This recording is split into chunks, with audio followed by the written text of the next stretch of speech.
ಈ ವಾರದ ಪ್ರಮುಖ ಸುದ್ದಿ ವಿಶ್ಲೇಷಣೆಗಳಲ್ಲಿ ಈ 5 ಟಾಪಿಕ್ಗಳನ್ನು ಪ್ರಮುಖವಾಗಿ ನಾವು ನೋಡೋಣ. ನೋಡಿ, ಸ್ವಲ್ಪ ಇದೆ ಟಾಪಿಕ್ಸ್ ಅಂತ ಅನ್ನಿಸ್ಬಹುದು, ಬಟ್ ಆದರೆ ಏನು ಅಂತಂದರೆ ಇವೆಲ್ಲ ಟಾಪಿಕ್ಗಳು ಮೇನ್ಸ್ ಮತ್ತು ಪ್ರಿಲಿಮ್ಸ್ ಎರಡಕ್ಕೂ ಈಕ್ವಲಿ ಇಂಪಾರ್ಟೆಂಟ್ ಆಗಿವೆ ಮತ್ತು ಇವುಗಳಿಂದ ಕ್ವೆಶನ್ಸ್ ಬರುವಂತಹ ಒಂದು ಪ್ರೊಬೆಬಿಲಿಟಿ ಏನಿದೆ, ಸಾಧ್ಯತೆ ಏನಿದೆ, ಅದು ತುಂಬ ಹೆಚ್ಚಾಗಿದೆ. ಆದ್ದರಿಂದ ಈ 5 ಟಾಪಿಕ್ಸ್ಗಳನ್ನು ನಾವು ಇವತ್ತು ಇನ್ ಡೀಟೇಲ್ ನೋಡೋಣ. ಓಕೆನಾ? ಸೊ ಫಸ್ಟ್ ಟಾಪಿಕ್ ಏನು ಅಂತಂತಂದರೆ ಬಿಲ್ಕಿಸ್ ಬಾನು ಕೇಸ್. ಆಯಿತಾ? ಏನು ಇದು ಬಿಲ್ಕಿಸ್ ಬಾನು ಕೇಸ್ ಅಂತ ನಾವು ನೋಡೋದಾದರೆ ಏನಾಗಿತ್ತು ಅಂತಂತಂದರೆ 2002ರಲ್ಲಿ ಗುಜರಾತಲ್ಲಿ ದಂಗೆಗಳಾಗಿತ್ತು. ಹೌದಾ? ಆ ದಂಗೆಗಳ ಸಮಯದಲ್ಲಿ ಒಬ್ಬ ಮಹಿಳೆ, ಬಿಲ್ಕಿಸ್ ಬಾನು ಅಂತಕ್ಕಂಥ ಒಬ್ಬ ಮಹಿಳೆಗೆ ಏನು ಮಾಡಿರ್ತಾರೆ ಅಂತಂತಂದರೆ ಅವಳ ಮೇಲೆ ಒಂದು ಗ್ಯಾಂಗ್ ರೇಪ್ ಆಗಿರ್ತದೆ. ಓಕೆನಾ? ಸೊ ಈ ಅತ್ಯಾಚಾರವನ್ನು ಎಸಗಿರ್ತಕ್ಕಂತಹ ಏನು ಕ್ರಿಮಿನಲ್ಸ್ ಏನಿದ್ದಾರೆ ಅವರಿಗೆ ಶಿಕ್ಷೆ ಆಗಿರುತ್ತೆ. ಬಟ್ ಆ ಶಿಕ್ಷೆಯನ್ನು ಗುಜರಾತಿನ ಸರ್ಕಾರ ಏನು ಮಾಡಿದೆ, ಅವರಿಗೆ ಕ್ಷಮಾದಾನವನ್ನು ನೀಡಿದೆ. ಆಯಿತಾ? ಸೊ ಈ ಒಂದು ಸ್ಟೋರಿ ಏನು, ಆಯಿತಾ? ಆಮೇಲೆ ಇದರಿಂದ ಲೈಕ್ ನಮಗೆ ಕಾನ್ಸ್ಟಿಟ್ಯೂಷನಲ್ ಮತ್ತು ಸ್ಟ್ಯಾಟ್ಯೂಟರಿ ಪ್ರಾವಿಷನ್ಸ್ ಏನು, ಇದಕ್ಕೆ ಸಾಂವಿಧಾನಿಕ ಏನೇನು ಅಂಶಗಳು ಇದರ ಕುರಿತಾಗಿವೆ ಮತ್ತು ನಮ್ಮ ಭಾರತದ ಕಾನೂನು ಏನು ಹೇಳ್ತದೆ, ಮತ್ತು ಓವರ್ ಆಲ್ ಇದು ಒಂದು ಕೇಸಿನ ಬಗ್ಗೆ ನಾವು ಇವತ್ತು ತಿಳಿದುಕೊಳ್ಳೋಣ. ನೋಡಿ, ಫಸ್ಟ್ ಆಫ್ ಆಲ್ ಇದು ಸಿಲೆಬಸ್ಸಿನ ಯಾವ ಪಾರ್ಟಿಗೆ ಸಂಬಂಧಿಸಿದ್ದು ಅಂತಕ್ಕಂಥದ್ದನ್ನು ನಾವು ನೋಡೋಣ. ಓಕೆನಾ? ಸೊ ಸಿಲೆಬಸ್ಸಲ್ಲಿ ಪ್ರಿಲಿಮ್ಸಲ್ಲಿ ನಮಗೆ ಪಾಲಿಟಿ ಸೆಕ್ಷನ್ನಲ್ಲಿ ಡೈರೆಕ್ಟಾಗಿ ಕ್ವೆಶನ್ಸ್ ಬರ್ತದೆ. ಇಂಡಿಯನ್ ಪೊಲಿಟಿಕಲ್ ಸಿಸ್ಟಮಲ್ಲಿ ಡೈರೆಕ್ಟಾಗಿ ಕೇಳುವ ಸಾಧ್ಯತೆ ಇದೆ. ಇದರಲ್ಲಿ ಮೋಸ್ಟ್ಲಿ ಏನಾಗಬಹುದು ಅಂತಂತಂದರೆ ಕಾನ್ಸ್ಟಿಟ್ಯೂಷನಲ್ ಪ್ರಾವಿಷನ್, ಸಾಂವಿಧಾನಿಕ ಅಂಶಗಳೇನೇನಿವೆ, ಸ್ಟ್ಯಾಟ್ಯೂಟರಿ ಪ್ರಾವಿಷನ್ಸ್ ಏನೇನಿದೆ, ಓಕೆನಾ? ಅದರ ಜೊತೆಗೆ ರೆಮಿಷನ್ ಅಂತಂದ್ರೇನು, ಪಾರ್ಡನ್ ಅಂತಂದ್ರೇನು, ಇವೆಲ್ಲ ಚಿಕ್ಕ ಚಿಕ್ಕ ಒನ್ ವರ್ಡ್ ಅರ್ಥಗಳ ಒಂದು ಕ್ವೆಶನನ್ನು ಪ್ರಿಲಿಮ್ಸ್ನಲ್ಲಿ ಕೇಳಬಹುದು. ಅದೇ ರೀತಿ ಮೇನ್ಸ್ನಲ್ಲಿ 2 ಪೇಪರ್ಗಳಿಗೆ GS2 ಹಾಗೆ GS4. ಯಾಕೆ GS4? ನೋಡಿ, ಇಲ್ಲಿ ಎಥಿಕಲ್ ಆಸ್ಪೆಕ್ಟ್ ಇನ್ವಾಲ್ವ್ ಆಗಿದೆ. ಹೌದಾ? ಗವರ್ನಮೆಂಟಿನ ಎಥಿಕಲ್ ಆಸ್ಪೆಕ್ಟ್ ಇಲ್ಲಿ ಇನ್ವಾಲ್ವ್ ಆಗಿದೆ. ಅದೇ ರೀತಿ GS2 ಅಲ್ಲಿ ನಾವು ನಮ್ಮ ಕೋರ್ಟ್ಗಳು, ಸುಪ್ರೀಂ ಕೋರ್ಟ್ ಫಾರ್ ಎಕ್ಸಾಂಪಲ್, ಹೇಗೆ ಕಾರ್ಯನಿರ್ವಹಿಸ್ತಾ ಇವೆ ಅಂತಕ್ಕಂಥ ಅಂಶನೂ ಬರಬಹುದು ಅಲ್ವಾ? ಅದೇ ರೀತಿ ರಾಜ್ಯ ಸರ್ಕಾರಗಳ ಬಗ್ಗೆ ಕುರಿತಾಗಿನೂ ಏನಾದರೂ ಒಂದು ಇಂಡೈರೆಕ್ಟ್ ಕ್ವೆಶನಲ್ಲಿ ಇದನ್ನು ನೀವು ಕೇಳುವ ಸಾಧ್ಯತೆ ಇದೆ. ಅದೇ ರೀತಿಯಾಗಿ ಇದನ್ನು ನೀವು ಕೇಸ್ ಸ್ಟಡಿಯಾಗಿಯೂ ಸಹ ತಗೋಬಹುದು ಅಲ್ವಾ? ಎಥಿಕ್ಸಲ್ಲೂ ಸಹ ಕೇಸ್ ಸ್ಟಡಿಯಾಗಿ ಸಹ ತಗೋಬೋದು. ನೋಡಿ, ಇಷ್ಟೆಲ್ಲದಕ್ಕೂ ಇಂಪಾರ್ಟೆಂಟ್ ಆಗುವಂತಹ ಟಾಪಿಕ್ ಇದು ಬಿಲ್ಕಿಸ್ ಬಾನು ಕೇಸ್ ಮತ್ತು ರೆಮಿಷನ್. ರೆಮಿಷನ್ ಅಂತಂದರೆ ಏನು? ಉಪಶಮನ ಅಥವಾ ಇಳಿತ ಅಂತ ಕರಿತೀವಿ. ಅಂದರೆ ಕಡಿಮೆ ಮಾಡುವುದು ಅಂತ ಅರ್ಥ. ಉಪಶಮನ ಅಥವಾ ಇಳಿತ ಅಥವಾ ಕಡಿಮೆ ಮಾಡುವುದು. ಏನು ಕಡಿಮೆ ಮಾಡ್ತಾ ಇರೋದು? ಇಲ್ಲಿ ಅವರ ಶಿಕ್ಷೆಯನ್ನು ಕಡಿಮೆ ಮಾಡ್ತಾ ಇರೋದು. ಸೊ ಕಾಂಟೆಕ್ಸ್ಟ್ ಏನಪ್ಪ ಅಂತಂತಂದರೆ ಫಸ್ಟ್ ಆಫ್ ಆಲ್ ನೋಡಿ, ಏನಾಗಿತ್ತು ಅಂತಂತಂದರೆ ಗುಜರಾತಿನ ರಾಜ್ಯ ಸರ್ಕಾರ ಏನು ಮಾಡಿತ್ತು ಅಂತಂತಂದರೆ ಈ ಬಿಲ್ಕಿಸ್ ಬಾನು ಇದು ಏನು ರೇಪ್ ಕೇಸಲ್ಲಿ, ಗ್ಯಾಂಗ್ ರೇಪ್ ಕೇಸಲ್ಲಿ 11 ಜನ ಶಿಕ್ಷೆ ಆಗಿರ್ತಕ್ಕಂಥ 11 ಜನರಿಗೆ ಕ್ಷಮಾದಾನವನ್ನು ಡೈರೆಕ್ಟಾಗಿ ಅವರ ಏನು ಪನಿಷ್ಮೆಂಟ್ ಏನಿದೆ ಅದನ್ನು ಕಡಿಮೆ ಮಾಡಿ ಅವರಿಗೆ ಏನು ಬಿಡುಗಡೆಗೊಳಿಸ್ಬಿಟ್ಟಿತ್ತು. ಆಯಿತಾ? ಸೊ ಈ ಒಂದು ಬಿಡುಗಡೆಯನ್ನು ಕೆಲವೊಬ್ರು ಏನು ಮಾಡಿದರು ಅಂತಂತಂದರೆ ಸುಪ್ರೀಂ ಕೋರ್ಟಲ್ಲಿ ಕ್ವೆಶ್ಚನ್ ಮಾಡಿದರು. ಆಯಿತಾ? ಇವರು ಹೇಗೆ ಬಿಡುಗಡೆಗೊಳ್ಳಿಕ್ಕೆ ಸಾಧ್ಯ ಅಂತಕ್ಕಂತಹದನ್ನು ನೋಡಲಿಕ್ಕೆ. ಸೊ ಆವಾಗ ಸುಪ್ರೀಂ ಕೋರ್ಟ್ ಏನು ಮಾಡಿತು ಅಂತಂತಂದರೆ ಗುಜರಾತ್ ಸರ್ಕಾರ ಏನು ಈ ಒಂದು ಡಿಸಿಷನನ್ನು ತಗೊಂಡಿದೆ, ಇವರ 11 ಜನರನ್ನು ಬಿಡಲಿಕ್ಕೆ, ಅವರ ಒಂದು ಶಿಕ್ಷೆಯನ್ನು ಕ್ಷಮಿಸಲಿಕ್ಕೆ, ಅದು ತಪ್ಪು. ಅದು ಫಸ್ಟ್ ಆಫ್ ಆಲ್ ನೈತಿಕವಾಗಿಯೂ ತಪ್ಪು ಹಾಗೂ ಕಾನೂನಾತ್ಮಕವಾಗಿಯೂ ತಪ್ಪು. ಎಥಿಕಲಿ ಸಹ wrong as well as legally ಸಹ ರಾಂಗ್ ಅಂತಕ್ಕಂಥದ್ದನ್ನು ಹೇಳ್ತು. ಸರಿನಾ? ಫಸ್ಟ್ ಆಫ್ ಆಲು ಇದನ್ನು ನೋಡೋದಕ್ಕಿಂತ ಮುಂಚೆ ಆಯಿತು, ಇಷ್ಟು ಕಾಂಟೆಕ್ಸ್ಟ್ ಇದೆ ಅಪ್ಪ, ಇದರ ಬ್ಯಾಕ್ಗ್ರೌಂಡ್ ಏನು ಅಂತಂತಂದರೆ ನೋಡಿ, 2002ರ ಗುಜರಾತ್ ರೈಟ್ಸಲ್ಲಿ, ಆಯಿತಾ, ಗುಜರಾತ್ ದಂಗೆಗಳಲ್ಲಿ ಏನಾಗಿತ್ತು ಅಂತಂತಂದರೆ ಬಿಲ್ಕಿಸ್ ಬಾನು ಅಂತಕ್ಕಂತಹ ಒಂದು ಗರ್ಭಿಣಿ ಮಹಿಳೆಯವಳು, ಆಯಿತಾ, ಗರ್ಭಿಣಿ ಮಹಿಳೆ ಮೇಲೆ ಏನು ಅತ್ಯಾಚಾರ ಆಗ್ತದೆ, ಗ್ಯಾಂಗ್ ರೇಪ್ ಆಗ್ತದೆ. ಆಯಿತಾ? ಈ ಗ್ಯಾಂಗ್ ರೇಪ್ ಜೊತೆಗೆ ಅವಳ ಮನೆಯ 7 ಜನ ಫ್ಯಾಮಿಲಿ ಮೆಂಬರ್ಸನ್ನು ಸಹ ಅವರು ಸಾಯಿಸ್ಬಿಡ್ತಾರೆ. ದಿ ಮರ್ಡರ್ ದಮ್. ಆಯಿತಾ? ಸೊ ಈ ಒಂದು ಕೇಸನ್ನು ಯಾರು ಹ್ಯಾಂಡಲ್ ಮಾಡ್ತಾರೆ ಅಂತಂತಂದರೆ CBI ಹ್ಯಾಂಡಲ್ ಮಾಡ್ತಾರೆ. ಸ್ಟಾರ್ಟಿಂಗಿಗೆ ಇದು ಗುಜರಾತ್ ಕೋರ್ಟಲ್ಲಿ ಇರ್ತದೆ, ಗುಜರಾತಿನ ಹೈಕೋರ್ಟಲ್ಲಿ, ಆಯಿತಾ. ಬಟ್ ಏನಾಗ್ತದೆ ಅಂತಂದರೆ ಬಿಲ್ಕಿಸ್ ಬಾನುಗೆ ಇವರೆಲ್ಲ ಏನು ಕೊಲೆ ಬೆದರಿಕೆ ಅವುಗಳನ್ನೆಲ್ಲ ಕೊಡ್ತಾ ಇರೋದ್ರಿಂದ ಗುಜರಾತ್ ಕೋರ್ಟ್ನಿಂದ ಏನಾಗುತ್ತೆ ಅಂತಂತಂದರೆ ಮುಂಬೈ ಹೈಕೋರ್ಟಿಗೆ ಕೇಸು ಟ್ರಾನ್ಸ್ಫರ್ ಆಗ್ತದೆ. ಸೊ ಮುಂಬೈ ಹೈಕೋರ್ಟ್ ಏನು ಮಾಡ್ತು ಅಂತಂತಂದರೆ ಈ 11 ಜನರನ್ನು ದೋಷಿಯಾಗಿ ಹಿಡಿದು ಅವರಿಗೆ ಶಿಕ್ಷೆಯನ್ನು ಕೊಟ್ಟರು, ಆಯಿತಾ. ಸೊ ಅವರು ಇವಾಗ 11 ಜನ ಶಿಕ್ಷೆ ಅನುಭವಿಸ್ತಾ ಇದ್ರು, ಸರಿನಾ. ಆದರೆ ಈ 11 ಜನರ ಶಿಕ್ಷೆಯನ್ನು ಗುಜರಾತ್ ಸರ್ಕಾರ ಏನು ಮಾಡ್ತು ಅಂತಂದರೆ ಕ್ಷಮಾದಾನ ನೀಡ್ತು, ಓಕೆನಾ. ಸೊ ಇದು ಓವರ್ ಆಲ್ ಕೇಸ್. ಸೊ ಇದರಲ್ಲಿ ಸುಪ್ರೀಂ ಕೋರ್ಟ್ ಏನು ಹೇಳ್ತಾ ಇದೆ ಇವಾಗ ಅಂತಕ್ಕಂಥದ್ದನ್ನು ನಾವು ನೋಡೋಣ. ಫಸ್ಟ್ ಆಫ್ ಆಲ್ ಗುಜರಾತ್ ಸರ್ಕಾರಕ್ಕೆ ಈ ಕ್ಷಮಾದಾನವನ್ನು ನೀಡುವ ಅಧಿಕಾರವೇ ಇಲ್ಲ ಅಂತಕ್ಕಂಥದ್ದನ್ನು ಹೇಳ್ತಾ ಇದೆ. ಯಾಕೆ ಅಧಿಕಾರ ಇಲ್ಲ? ಫಸ್ಟ್ ಆಫ್ ಆಲು ಈ ಕ್ಷಮಾದಾನ ನೀಡುವಂಥ ಅಧಿಕಾರ ನಮಗೆ ಗೊತ್ತಿರೋ ಹಾಗೆ ಪ್ರೆಸಿಡೆಂಟ್ ಮತ್ತು ಗವರ್ನರ್ದು ಅಷ್ಟೇ ಅಲ್ವಾ ಅಂತ ನಾವು ಯೋಚನೆ ಮಾಡಬಹುದು ಅಲ್ವಾ. ಬಟ್ ಏನು ಅಂತಂತಂದರೆ CRPC, ಆಯಿತಾ, ಕೋಡ್ ಆಫ್ ಕ್ರಿಮಿನಲ್ ಪ್ರೊಸೀಜರ್, ಆಯಿತಾ, ಕ್ರಿಮಿನಲ್ ಪ್ರೊಸೀಜರ್ ಕೋಡ್ ಏನಿದೆ ಅದರ ಸೆಕ್ಷನ್ 432 ಸರ್ಕಾರಗಳಿಗೆ, ರಾಜ್ಯ ಸರ್ಕಾರಗಳಿಗೂ ಕ್ಷಮಾದಾನದ ಪ್ರಾವಿಷನನ್ನು ಕೊಡ್ತಾರೆ. ಇದು ಸ್ಟ್ಯಾಟ್ಯೂಟರಿ ಪ್ರಾವಿಷನ್, ಇದು ಕಾನೂನು ಕೊಡುವಂತಹ ಪ್ರಾವಿಷನ್ ಅಥವಾ ಸರ್ಕಾರ ಕೊಡುವ ಪ್ರಾವಿಷನ್, ಸಂವಿಧಾನ ಕೊಡುವ ಪ್ರಾವಿಷನ್ ಅಲ್ಲ. ನೋಡಿ, ಇದ್ರ ಮೇಲೆ ಒಂದು ಪ್ರಿಲಿಮ್ಸ್ ಕ್ವಶನ್ ಕೇಳಬಹುದು. ಕನ್ಸಿಡರ್ ದಿ ಫಾಲೋಯಿಂಗ್ ಸ್ಟೇಟ್ಮೆಂಟ್ಸ್, ಹೌದಾ. ವಿಚ್ ಆಫ್ ದಿ ಬಿಲೋ ಏನು bodies are organisations are the positions ಈ ಹ್ಯಾವ್ ಏನು ರೆಮಿಷನ್ನಿನ ಪವರ್ ಅಂತಕ್ಕಂತಹ ಒಂದು ಸ್ಟೇಟ್ಮೆಂಟ್ ಕೇಳಬಹುದು. ಅದರಲ್ಲಿ 1, 2, 3 ಅಂತಕ್ಕಂಥದ್ರಲ್ಲಿ ಏನು ಫಸ್ಟ್ ಆಫ್ ಆಲ್ ಯಾರು ನಮ್ಮ ಪ್ರೆಸಿಡೆಂಟು, ಎರಡನೇದು ಗವರ್ನರು, ಅದಾದ ನಂತರ ಸ್ಟೇಟ್ ಗವರ್ನಮೆಂಟ್ ಅಂತ ಕೇಳಬಹುದು. ಆಮೇಲೆ ಆಪ್ಷನ್ಸಲ್ಲಿ ಓನ್ಲಿ 1, ಓನ್ಲಿ 2, ಓನ್ಲಿ ಆಲ್ 3 ಅಂತಕ್ಕಂಥದ್ದು ಕೇಳಿದಾಗ ಯು ಶುಡ್ ಸೇ ಆಲ್ 3. ಇಲ್ಲಿ ಕನ್ಸಿಡರ್ ದಿ ಫಾಲೋಯಿಂಗ್ ಇಷ್ಟೇ, ರೆಮಿಷನ್ ಪವರ್ ಅಂತ ಕೇಳಿದಾಗ ಇದನ್ನೆಲ್ಲನೂ ಹೇಳ್ಬಹುದು. ಆಸ್ ಪರ್ ದಿ ಕಾನ್ಸ್ಟಿಟ್ಯೂಷನ್ ಕೇಳಿದಾಗ ಕೇವಲ 2 ಬರ್ತದೆ, ಹೌದಾ. ಸೊ ಇವುಗಳನ್ನು ನೀವು ಗಮನದಲ್ಲಿ ಇಟ್ಕೊಳ್ಬೇಕು. ಸೊ ಸುಪ್ರೀಂ ಕೋರ್ಟ್ ಏನು ಹೇಳ್ತಾ ಇದೆ ಅಂತಕ್ಕಂಥದ್ದನ್ನು ಇವಾಗ ಒಂದ್ಸರಿ ಕ್ವಿಕ್ಕಾಗಿ ನೋಡೋಣ. ಸುಪ್ರೀಂ ಕೋರ್ಟ್ ಏನು ಹೇಳ್ತಾ ಇದೆ ಅಂತಂದರೆ ಗುಜರಾತ್ ಸರ್ಕಾರಕ್ಕೆ ಈ ಅಧಿಕಾರವೇ ಇಲ್ಲ ಅವರಿಗೆ ಕ್ಷಮಾದಾನವನ್ನು ನೀಡುವಂಥದ್ದು. ಯಾಕೆ ಅಂತಂತಂದರೆ ನಮ್ಮ CRPC ಮುಂಚೆ ಇತ್ತು ಅಲ್ವಾ, CRPC ಇವಾಗ ನಮಗೆ ಹೊಸ ಕೋಡ್, ಕ್ರಿಮಿನಲ್ ಪ್ರೊಸೀಜರ್ ಕೋಡ್ಗಳು ಬಂದಿವೆ ಅಲ್ವಾ. ಅದ್ರ ಬಗ್ಗೆನೂ ನಾವು ಆಲ್ರೆಡಿ ಪ್ರೀವಿಯಸ್ ಸೆಕ್ಷನ್ಸಲ್ಲಿ ಡಿಸ್ಕಸ್ ಮಾಡಿದ್ದೇವೆ. ಅದನ್ನು ನೀವು ಇನ್ನೊಂದು ಸರಿ ಬೇಕು ಅಂತಂತಂದರೆ ರಿವೈಸ್ ಮಾಡ್ಕೊಳ್ಬಹುದು, ಓಕೆನಾ. ಸೊ ಸೆಕ್ಷನ್ 432 ಏನು ಹೇಳ್ತಾ ಇದೆ ಅಂತಂತಂದರೆ ರಾಜ್ಯ ಸರ್ಕಾರಗಳಿಗೂ ಕ್ಷಮಾದಾನವನ್ನು ಅಥವಾ ಅವರ ಒಂದು ಏನು ಶಿಕ್ಷೆನ ಕಡಿಮೆ ಮಾಡುವಂತಹ ಒಂದು ಅಧಿಕಾರವಿದೆ. ಆದರೆ ನೋಡಿ, ಆದರೆ ಯಾವ ರಾಜ್ಯ ಸರ್ಕಾರಗಳಿಗೆ ಇವೆ ಅಂತಂತಂದರೆ ಯಾವ ರಾಜ್ಯದಲ್ಲಿ ಶಿಕ್ಷೆಯನ್ನು ನೀಡಿದೆಯೋ, ಶಿಕ್ಷೆ ಯಾವ ರಾಜ್ಯದ ಹೈಕೋರ್ಟ್ ಅಥವಾ ಯಾವ ರಾಜ್ಯದಲ್ಲಿರ್ತಕ್ಕಂತಹ ಒಂದು ನ್ಯಾಯಾಂಗದ ಒಂದು ಅಂಗ ನೀಡಿದೆಯೋ ಆ ರಾಜ್ಯ ಸರ್ಕಾರಕ್ಕೆ ಮಾತ್ರ. ಸೊ ಐಡಿಯಲಿ ಇಲ್ಲಿ ಮುಂಬೈ ಹೈಕೋರ್ಟ್ ಅಲ್ವಾ ಕೊಟ್ಟಿರ್ತಕ್ಕಂಥದ್ದು ಶಿಕ್ಷೆಯನ್ನು. ಸೊ ಇಲ್ಲಿ ಯಾರಿಗೆ ಅಧಿಕಾರ ಇದೆ ಅಂತಂತಂದರೆ ನಮ್ಮ ಮಹಾರಾಷ್ಟ್ರದ ರಾಜ್ಯ ಸರ್ಕಾರಕ್ಕೆ, ಓಕೆನಾ. ಸೊ ಆದ್ದರಿಂದ ಸುಪ್ರೀಂ ಕೋರ್ಟ್ ಏನು ಹೇಳ್ತಾ ಇದೆ ಅಂತಂದರೆ ಇಲ್ಲಿ ಅವರಿಗೆ ಕ್ಷಮಾದಾನವನ್ನು ನೀಡುವಂತಹ ಅಧಿಕಾರ ಎಲ್ಲಿರಬೇಕು ಅಂತಂತಂದರೆ ಯಾವ ರಾಜ್ಯದಲ್ಲಿ ಅವರಿಗೆ ಶಿಕ್ಷೆಯನ್ನು ನೀಡಲಾಗಿದೆಯೋ ಅಲ್ಲಿರಬೇಕೇ ಹೊರತಾಗಿ, ಆ ರಾಜ್ಯ ಸರ್ಕಾರದ ಕೈಯಲ್ಲಿರಬೇಕೇ ಹೊರತಾಗಿ ಅವರು ಎಲ್ಲಿ ಶಿಕ್ಷೆಯನ್ನು ಪಡೀತಾ ಇದ್ದಾರೆ ಅಥವಾ ಅವರು ಎಲ್ಲಿ ಶಿಕ್ಷೆ ಏನು ಜೈಲಿನಲ್ಲಿದ್ದಾರೆ ಅಲ್ಲಿ ಅಲ್ಲ ಅಂತಕ್ಕಂಥದ್ದು. ಸೊ ಫಸ್ಟ್ ಆಫ್ ಆಲ್ ಇದೊಂದೇ ಆರ್ಗ್ಯುಮೆಂಟ್ನಿಂದ ಅವರ ಒಂದು ಕ್ಷಮಾದಾನ ಏನಿದೆ ಅದು ಕಾನೂನಾತ್ಮಕವಾಗಿ ಸರಿ ಇಲ್ಲ ಅಂತಕ್ಕಂಥದ್ದು ಕ್ಲಿಯರಾಗಿ ಗೊತ್ತಾಗ್ಬಿಡ್ತದೆ.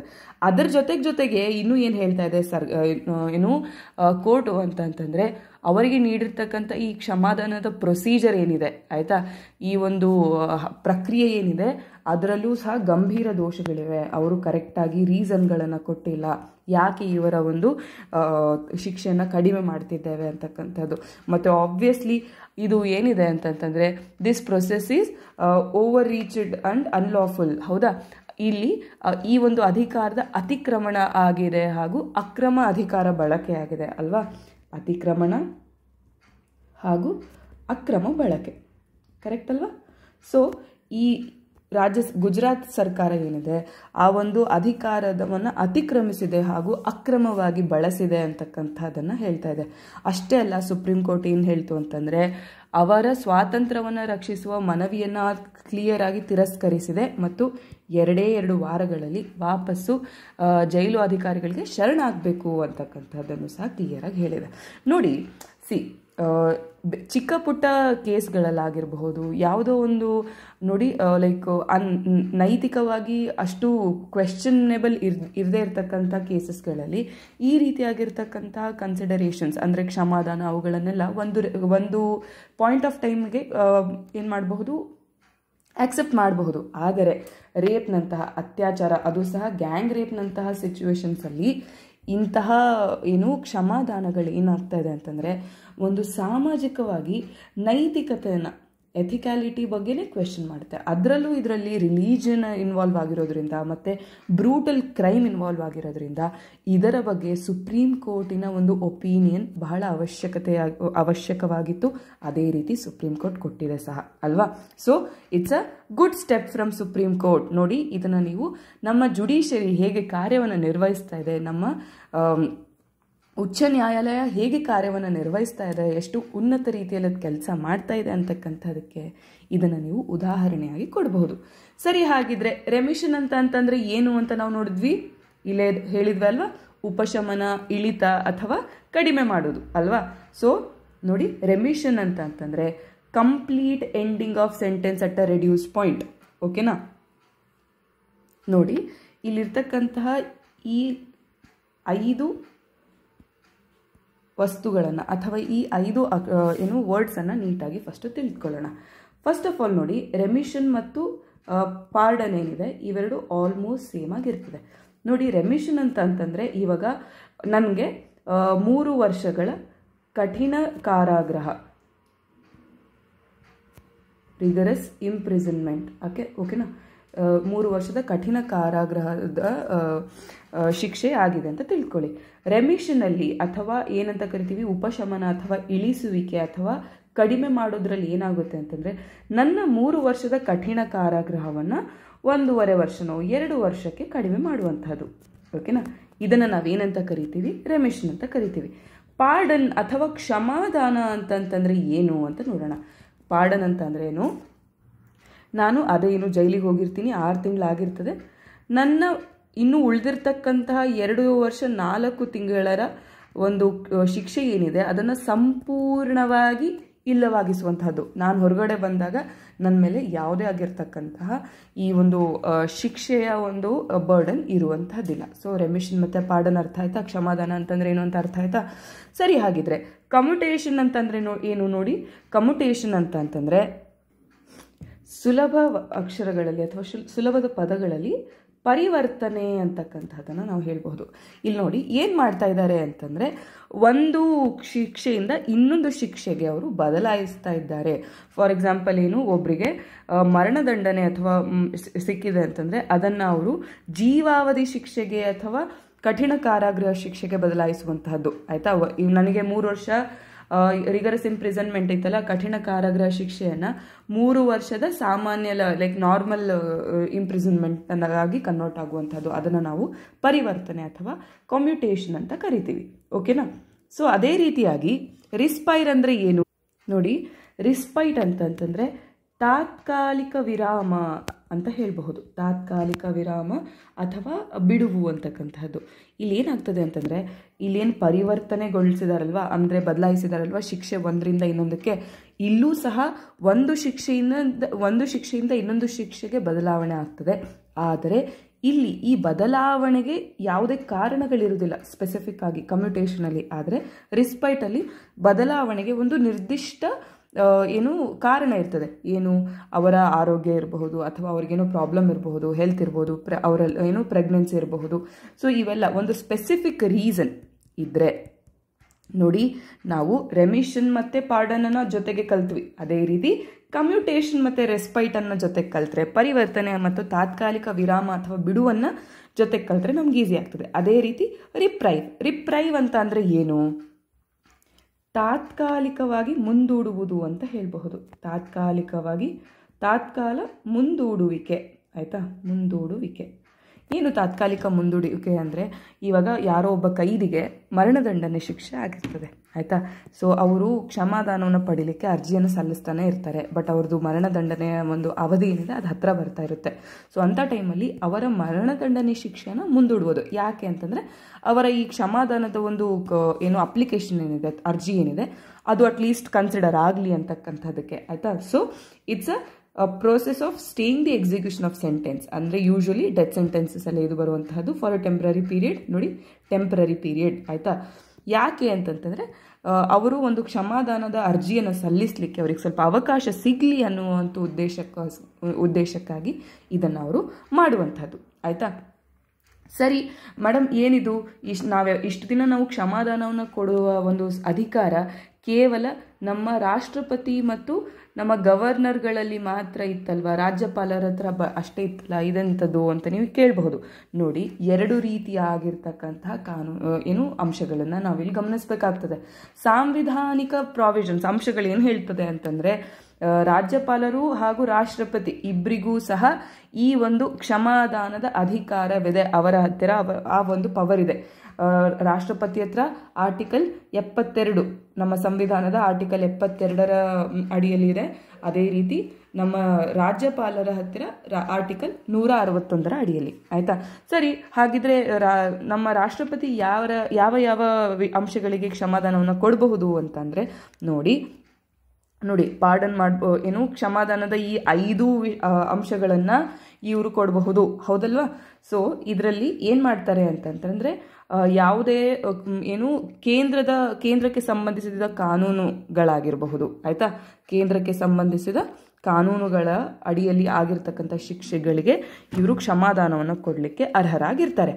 ಅದೇ ರೀತಿಯಾಗಿ ಕೋರ್ಟ್ ಮಾರ್ಷಲ್ಗಳು ನೀಡಿರುವಂತಹ ಶಿಕ್ಷೆಗಳಿಗೂ ಅವರು ಏನು ಕ್ಷಮಾದಾನವನ್ನು ನೀಡಬಹುದು.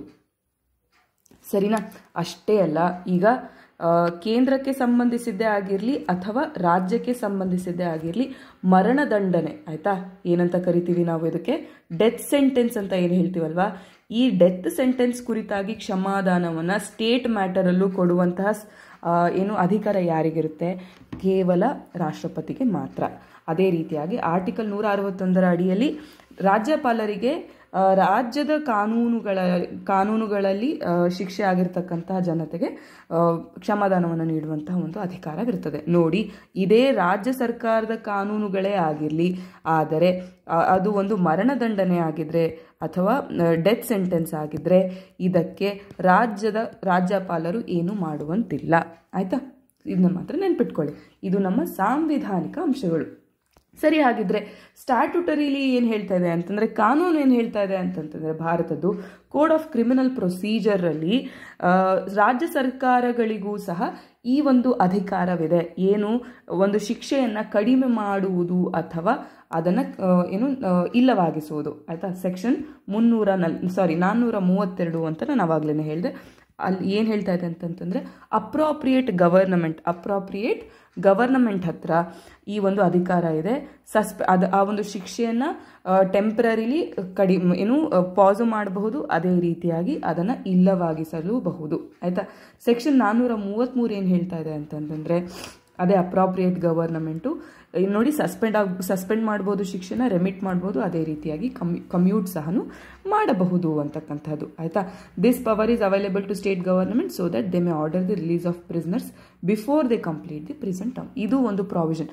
ಬೇಸಿಕಲಿ ಯಾಕೆ ಈ ಒಂದು ಅಂಶವನ್ನು ಕೊಟ್ಟಿದ್ದಾರೆ ಅಂತಂತಂದರೆ, ಪದೇ ಪ್ರೆಸಿಡೆಂಟ್ ಮತ್ತು ಗವರ್ನರ್ಗಳಿಗೆ ಓವರ್ ಬರ್ಡನ್ ಆಗಬಾರ್ದು ಅಂತಕ್ಕಂತಹ ಒಂದು ಫ್ಯಾಕ್ಟನ್ನು ಇಟ್ಕೊಂಡು ಸಹ ಒಂದು ಲೀನಿಯನ್ಸಿಯನ್ನು ಕೊಟ್ಟಿರಬಹುದು. ಆದರೆ ಈ ಒಂದು ಲೀನಿಯನ್ಸಿಯನ್ನು ಮಿಸ್ಯೂಸ್ ಮಾಡ್ಕೊಳ್ಬಾರ್ದು ಸರ್ಕಾರಗಳು. ಅದು ನೈತಿಕವಾಗಿ ಮತ್ತು ಕಾನೂನಾತ್ಮಕವಾಗಿ ತಪ್ಪಾಗದೇ ಇದ್ರೂ ಸಹ ನೈತಿಕವಾಗಿ ಇದು ತಪ್ಪಾಗುವಂತಹ ಸಾಧ್ಯತೆ ಇದೆ ಆಯ್ತಲ್ವಾ.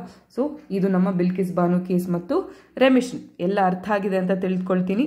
ಸರಿನಾ? ಇದ್ರ ಬಗ್ಗೆ ನೋಡಿ, ಎಥಿಕ್ಸಲ್ಲಿ ಏನಾದರೂ ಕೇಸ್ ಸ್ಟಡಿ ಬಂದರೆ ಸರಿನಾ, ನೀವು ರಾಜ್ಯ ಸರ್ಕಾರಕ್ಕೆ ಇದು ಫಾರ್ ಎಕ್ಸಾಂಪಲ್ ಸೆಕ್ರೆಟರಿ ಆಗಿರ್ತೀರಾ ಆಯಿತಾ, ರಾಜ್ಯ ಸರ್ಕಾರ ಇಂಥ ಒಂದು ಕೇಸನ್ನು ಕನ್ಸಿಡರ್ ಮಾಡ್ತಾ ಇರುತ್ತೆ ಆಯಿತಾ, ನಿಮ್ಮ ಹತ್ರ ನಿಮಗೆ ನಿಮಗೆ ಕನ್ಸಲ್ಟ್ ಮಾಡ್ತಾರೆ. ನೀವು ಆದಷ್ಟು ಬೇಗ ನಿಮ್ಮ ಒಪಿನಿಯನ್ನ ತಿಳಿಸ್ಬೇಕು ಸರಿನಾ? ಏನಂತ ಕೇಳ್ತಾರೆ, ಇವಾಗ ನೀವು ರಾಜ್ಯ ಸರ್ಕಾರದ ಅಗೇನ್ಸ್ಟ್ ಹೋದರೆ ನಿಮ್ಮ ಸೆಕ್ರೆಟರಿ ಪೊಸಿಷನ್ ಹೋಗ್ತದೆ ಅಥವಾ ನಿಮಗೆ ನಿಮ್ಮ ಕರಿಯರ್ ಗ್ರೋತ್ ಆಗೋದಿಲ್ಲ, ಅದೆಲ್ಲ ಕೇಳ್ತಾರೆ. ಇಲ್ಲ ನೀವು ಅದಕ್ಕೆ ಅಪ್ರೂವಲ್ ಕೊಟ್ಟರೆ ಇದರ ಒಂದು ನೈತಿಕ ಎಥಿಕಲ್ ಇಂಪ್ಲಿಕೇಶನ್ಸ್ ಏನಿದೆ, ಪರಿಣಾಮಗಳೇನಿದೆ, ಅದು ನಮ್ಮ ಸಮಾಜದಲ್ಲಿ ನೋಡ್ಲಿಕ್ಕೆ ಸಿಗ್ತದೆ ಅಂತಕ್ಕಂಥದ್ದು. ಸೊ ಇವೆರಡರಲ್ಲಿ ಯಾವುದನ್ನು ಚೂಸ್ ಮಾಡ್ತೀರಾ ಅಂತ ಒಂದು ಕೇಸ್ ಸ್ಟಡಿನೂ ಬರಬಹುದು, ಅಥವಾ ಸ್ಟೇಟ್ಮೆಂಟ್ ಬೇಸ್ಡ್ ಕ್ವೆಶನ್ ಬರಬಹುದು, ಅಥವಾ ಇದನ್ನು ನೀವು ಕೇಸ್ ಸ್ಟಡಿ ಆಗಿ ಸಹ ಎಕ್ಸಾಂಪಲ್ ಆಗಿಯೂ ಸಹ ಬಳಸ್ಬೋದು. ಅದಕ್ಕೋಸ್ಕರ ಇದನ್ನು ಇನ್ ಡೀಟೇಲ್ ಸ್ವಲ್ಪ ಟೈಮ್ ತಗೊಂಡು ಎಕ್ಸ್ಪ್ಲೇನ್ ಮಾಡಿರುವಂಥದ್ದು. ಆಯಿತಾ? ನೆಕ್ಸ್ಟ್ ನೋಡೋಣ, ಕಾಶ್ಮೀರಿ ಕೇಸರ್ ಅಂತ ಒಂದು ಇರುತ್ತಲ್ವ. ಸೊ ಕಾಶ್ಮೀರಿ ಕೇಸರ್ ಏನಿದೆ, ಇದು ಒಂದು ಸ್ಪೈಸ್ ಅಲ್ವಾ. ಇದರ ಕುರಿತಾಗಿ ಸ್ವಲ್ಪ ಕೆಲವೊಂದು ಅಂಶಗಳು ನ್ಯೂಸಲ್ಲಿತ್ತು. ಸೊ ಅದರಿಂದ ಅದನ್ನು ಕಾಶ್ಮೀರಿ ಸ್ಯಾಫ್ರಾನ್ ಏನು, ಅದಕ್ಕೆ ಏನೇನು ಇವಾಗ ತೊಂದರೆಗಳಿವೆ ಎಲ್ಲನೂ ನೋಡೋಣ. ನೋಡಿ, ಇದು ಪ್ರಿಲಿಮ್ಸ್ನಲ್ಲಿ ಜಿಯೋಗ್ರಫಿಗೆ ಸಂಬಂಧಪಟ್ಟಿರುವಂಥದ್ದು. ಅದೇ ರೀತಿ ಅಗ್ರಿಕಲ್ಚರ್ ರಿಲೇಟೆಡ್ ಕ್ವೆಶನ್ಸು ಪ್ರಿಲಿಮ್ಸ್ನಲ್ಲಿ ಹೆಚ್ಚಾಗಿ ಕೇಳ್ತಾರೆ. ಅದೇ ರೀತಿ ಮೇನ್ಸ್ನಲ್ಲಿ ಜಿಯೋಗ್ರಫಿಯಲ್ಲಿ ರಿಸೋರ್ಸಸ್ ಪಾರ್ಟಲ್ಲಿ, ಲೊಕೇಶನ್ ಆಫ್ ರಿಸೋರ್ಸಸ್ ಪಾರ್ಟಲ್ಲಿ, ಆಯಿತಾ, ರಿಸೋರ್ಸಸ್ ಆ್ಯಂಡ್ ಇಂಡಸ್ಟ್ರೀಸ್ ಪಾರ್ಟಲ್ಲಿ ಇದು ಡೈರೆಕ್ಟಾಗಿ ಬರಬಹುದು. ಆದ್ದರಿಂದ ಕಾಶ್ಮೀರಿ ಸ್ಯಾಫ್ರಾನ್ ಬಗ್ಗೆ ಏನೇನಿದೆ ಅಂತ ನೋಡೋಣ. ನೋಡಿ, ಇದು ಡೌನ್ ಟು ಅರ್ತ್ ಅಂತಕ್ಕಂಥ ಒಂದು ನ್ಯೂಸ್ ಪೇಪರಲ್ಲಿ ಆರ್ಟಿಕಲ್ ಬಂದಿರತಕ್ಕಂಥದ್ದು. ಏನಾಗ್ತಿದೆ ಅಂತಂದರೆ, ಕಾಶ್ಮೀರಿನ ಸ್ಯಾಫ್ರಾನ್ ಏನಿದೆ ಇದಕ್ಕೆ ಸಿಮೆಂಟ್ ಇಂಡಸ್ಟ್ರೀಸ್ನಿಂದ ಪ್ರಾಬ್ಲಮ್ ಕ್ರಿಯೇಟ್ ಆಗ್ತಾ ಇದೆ ಅಂತಕ್ಕಂತಹದ್ದು. ಏನಾಗ್ತಾ ಇದೆ ಅಂತಂತಂದರೆ, ಈ ಕಾಶ್ಮೀರದಲ್ಲಿ ಕೇಸರಿಯನ್ನು ಬೆಳೀತಾರೆ, ಆಯಿತಾ. ಫಾರ್ ಎಕ್ಸಾಂಪಲ್ ಇದು ಕೇಸರಿಯನ್ನು ಬೆಳೀತಿರ್ತಕ್ಕಂತಹ ಜಾಗ ಅಂತ ತಿಳಿದುಕೊಳ್ಳೋಣ. ಅದರ ಅಕ್ಕಪಕ್ಕದಲ್ಲೇ ಸಿಮೆಂಟಿನ ಕಾರ್ಖಾನೆಗಳಿರೋದ್ರಿಂದ, ಸಿಮೆಂಟ್ ಫ್ಯಾಕ್ಟ್ರೀಸ್ ಇರೋದ್ರಿಂದ ಏನಾಗ್ತಾ ಇದೆ, ಈ ಸಿಮೆಂಟಿನ ಫ್ಯಾಕ್ಟ್ರೀಸ್ನಿಂದ ಬರ್ತಿರ್ತಕ್ಕಂತಹ ಧೂಳಾಗಿರಬಹುದು ಅಥವಾ ಪೊಲ್ಯೂಷನ್ ಆಗಿರಬಹುದು, ಇದೆಲ್ಲದರಿಂದ ಏನಾಗ್ತಾ ಇದೆ ಅಂತಂತಂದರೆ ಕೇಸರ್ ಅಥವಾ ಸ್ಯಾಫ್ರಾನಿನ ಕ್ವಾಲಿಟಿ ಮತ್ತು ಕ್ವಾಂಟಿಟಿ ಎರಡೂ ಸಹ ಕಡಿಮೆ ಆಗ್ತಾ ಇದೆ. ಆಯಿತಾ? ಏನು ಕಾರಣ, ಪ್ರಮುಖ ಕಾರಣ ಏನು ಇದರ ಒಂದು ಪ್ರೊಡಕ್ಷನ್ ಕಡಿಮೆ ಆಗಲಿಕ್ಕೆ ಅಂತಂದರೆ, ನೋಡಿ, ಸಿಮೆಂಟ್ ಕಾರ್ಖಾನೆಗಳೇನಿವೆ ಅವು ತುಂಬ ಹತ್ತಿರದಲ್ಲಿವೆ. ಅವುಗಳ ಒಂದು ಧೂಳಿನಿಂದ ಏನಾಗ್ತಾ ಇದೆ ಅಂತಂದರೆ ಕ್ವಾಲಿಟಿ ಮತ್ತು ಕ್ವಾಂಟಿಟಿ ಎರಡೂ ಕಡಿಮೆ ಆಗ್ತಾಯಿದೆ. ಎಕ್ಸಾಂಪಲ್ ನೋಡಿ, ಪುಲ್ವಾಮಾದಲ್ಲಿ ಈ ಕೇಸರಿಯ ಒಂದು ಬೆಳೆಯಲ್ಲಿ 60% ಬೆಳೆ ಕಡಿಮೆ ಆಗಿದೆ. ಎರಡು ದಶಕಗಳಲ್ಲಿ, ಆಯಿತಾ, ಹಿಂದಿನ 2 ದಶಕಗಳಲ್ಲಿ 60% ಕಡಿಮೆ ಆಗಿರೋದು ಇದು ತುಂಬ ಅಲಾರ್ಮಿಂಗ್, ಹೌದಾ? ಅಷ್ಟೇ ಅಲ್ಲ, ಈ ಸಿಮೆಂಟಿನ ಪಾರ್ಟಿಕಲ್ಸ್ ಏನಿದೆ, ಚಿಕ್ಕ ಸಿಮೆಂಟ್ ಪಾರ್ಟಿಕಲ್ಸ್ ಏನಿವೆ, ಅವು ಆ ಹೂಗಳನ್ನು ಕರೆಕ್ಟಾಗಿ ಬೆಳಿಲಿಕ್ಕೆ ಬಿಡ್ತಾ ಇಲ್ಲ, ಆಯಿತಾ. ಈ ನೈಟ್ರೋಜನ್ ಆಕ್ಸೈಡ್ ಆಗಿರ್ಬೋದು, ಸಲ್ಫರ್ ಡೈಆಕ್ಸೈಡ್ ಆಗಿರ್ಬೋದು, ಕಾರ್ಬನ್ ಮೊನಾಕ್ಸೈಡ್ ಆಗಿರ್ಬೋದು, ಇವೆಲ್ಲ ಏನು ಮಾಡ್ತಾ ಇವೆ ಅಂತಂತಂದರೆ ಅದರಲ್ಲಿ ಪತ್ರಹರಿತಿನ ಅಂಶವನ್ನು ಕಡಿಮೆ ಮಾಡ್ತಾ ಇವೆ ಆ ಗಿಡಗಳಲ್ಲಿ. ಅಷ್ಟೇ ಅಲ್ಲದೆ ಅವುಗಳಲ್ಲಿ ಸ್ಟೊಮ್ಯಾಟೊಗಳಿರ್ತಾವಲ್ಲ, ಈ ಸ್ಟೊಮ್ಯಾಟೊಗಳಿಂದ ಏನಾಗುತ್ತೆ ಅಂತಂದರೆ ಎವಾಪರೇಷನ್ ಅಲ್ವಾ, ನೀರಿನ ಚಲನೆ ಅಲ್ಲಿ ಜಾಸ್ತಿ ಆಗುವಂಥದ್ದು ಅಟ್ಮಾಸ್ಫಿಯರಿಗೂ ಮತ್ತು ಪ್ಲಾಂಟ್ಸಿಗೂ. ಸೊ ಅವೆಲ್ಲ ಈ ಪತ್ರಹರಿತಿನ ಅಂಶ ಕಡಿಮೆ ಆಗ್ತಾ ಇದೆ, ಸ್ಟೊಮ್ಯಾಟೊಗಳನ್ನು ಬ್ಲಾಕ್ ಮಾಡ್ತಾ ಇದೆ. ಅಷ್ಟೇ ಅಲ್ಲ, ಆ ಗಿಡಗಳು ಸೂರ್ಯನ ಕಿರಣಗಳನ್ನು, ಬೆಳಕನ್ನು ಮತ್ತು ಗಾಳಿಯನ್ನು ಅಬ್ಸಾರ್ಬ್ ಮಾಡುವಂತಹ ಒಂದು ಕೆಪಾಸಿಟಿ ಏನಿದೆ ಅದನ್ನು ಸಹ ಕಡಿಮೆ ಮಾಡ್ತಾ ಇದೆ. ಸೊ ಇದರಿಂದ ಏನಾಗ್ತಾ ಇದೆ, over all decrease in the production ಅಂತ ಹೇಳಬಹುದು ಅಲ್ವಾ. ಅಷ್ಟೇ ಅಲ್ಲ, ಮತ್ತೇನೇನಾಗ್ತಾ ಇದೆ ಅಂತಂತಂದರೆ, ಕೇವಲ ಸಿಮೆಂಟ್ ಕಾರ್ಖಾನೆಗಳಷ್ಟೇ ಅಲ್ಲ, ಈಗ ಆಗ್ತಿರ್ತಕ್ಕಂತಹ ಕ್ಲೈಮೇಟ್ ಚೇಂಜ್ ಆಗಿರಬಹುದು, ಮತ್ತು ಅನ್ಟೈಮ್ಲಿ ರೈನ್ಫಾಲ್ ಆಗಿರಬಹುದು, ಅಥವಾ ಅಲ್ಲಿ ಇರ್ತಕ್ಕಂತಹ ಒಂದು ಬೆಳೆಗಳಿಗೆ ಬಳಸುವಂತಹ ಒಂದು ನೆಲವನ್ನು ಅಥವಾ ಜಾಗವನ್ನು ಬೇರೆ ಅಂಶಗಳಿಗೆ, ಫಾರ್ ಎಕ್ಸಾಂಪಲ್ ಕಾರ್ಖಾನೆಗಳಿಗೆ ಬಳಸುವಂಥದ್ದಾಗಿರ್ಬೋದು, ಲ್ಯಾಂಡ್ ಡೈವರ್ಷನ್ ಅಂತ ನಾವು ಕರಿತೇವೆ. ಇವೆಲ್ಲದರಿಂದನೂ ಸಹ ಸ್ಯಾಫ್ರಾನ್ ಪ್ರೊಡಕ್ಷನ್ ಕಡಿಮೆ ಆಗ್ತಾ ಇದೆ. ಯಾಕೆ ಇದು ಈ ಪ್ರಾಬ್ಲಮ್ಯಾಟಿಕ್ಕು ಅಂತಂದರೆ, ನೋಡಿ, ಇರಾನು ಪ್ರಪಂಚದಲ್ಲಿ ಅತ್ಯಂತ ಹೆಚ್ಚು ಕೇಸರಿಯನ್ನು ಬೆಳೆಯುವಂತಹ ದೇಶ. ಅದಾದ ನಂತರ ಬರುವಂಥದ್ದು ಭಾರತದಲ್ಲೂ ಸಹ ಕೇವಲ ಜಮ್ಮು ಮತ್ತು ಕಾಶ್ಮೀರದ ಕೆಲವು ಡಿಸ್ಟ್ರಿಕ್ಟ್ಸ್ ಮಾತ್ರ, ಓಕೆನಾ. ಸೊ ಆದ್ದರಿಂದ ಇದು ಪ್ರಾಬ್ಲಮ್ಯಾಟಿಕ್ ಆಗ್ತದೆ. ಅದಾದ ನಂತರ ನೋಡಿ, ಆಬ್ಸೆನ್ಸ್ ಆಫ್ ಗವರ್ನಮೆಂಟ್ ಇಂಟರ್ವೆನ್ಷನ್ಸ್. ಇಷ್ಟೇ ಅಲ್ಲ, ಕಾರ್ಖಾನೆಗಳು ಮತ್ತು climate change, rainfall, diversion of land, ಇಷ್ಟೇ ರೀಸನ್ಸ್ ಅಲ್ಲ.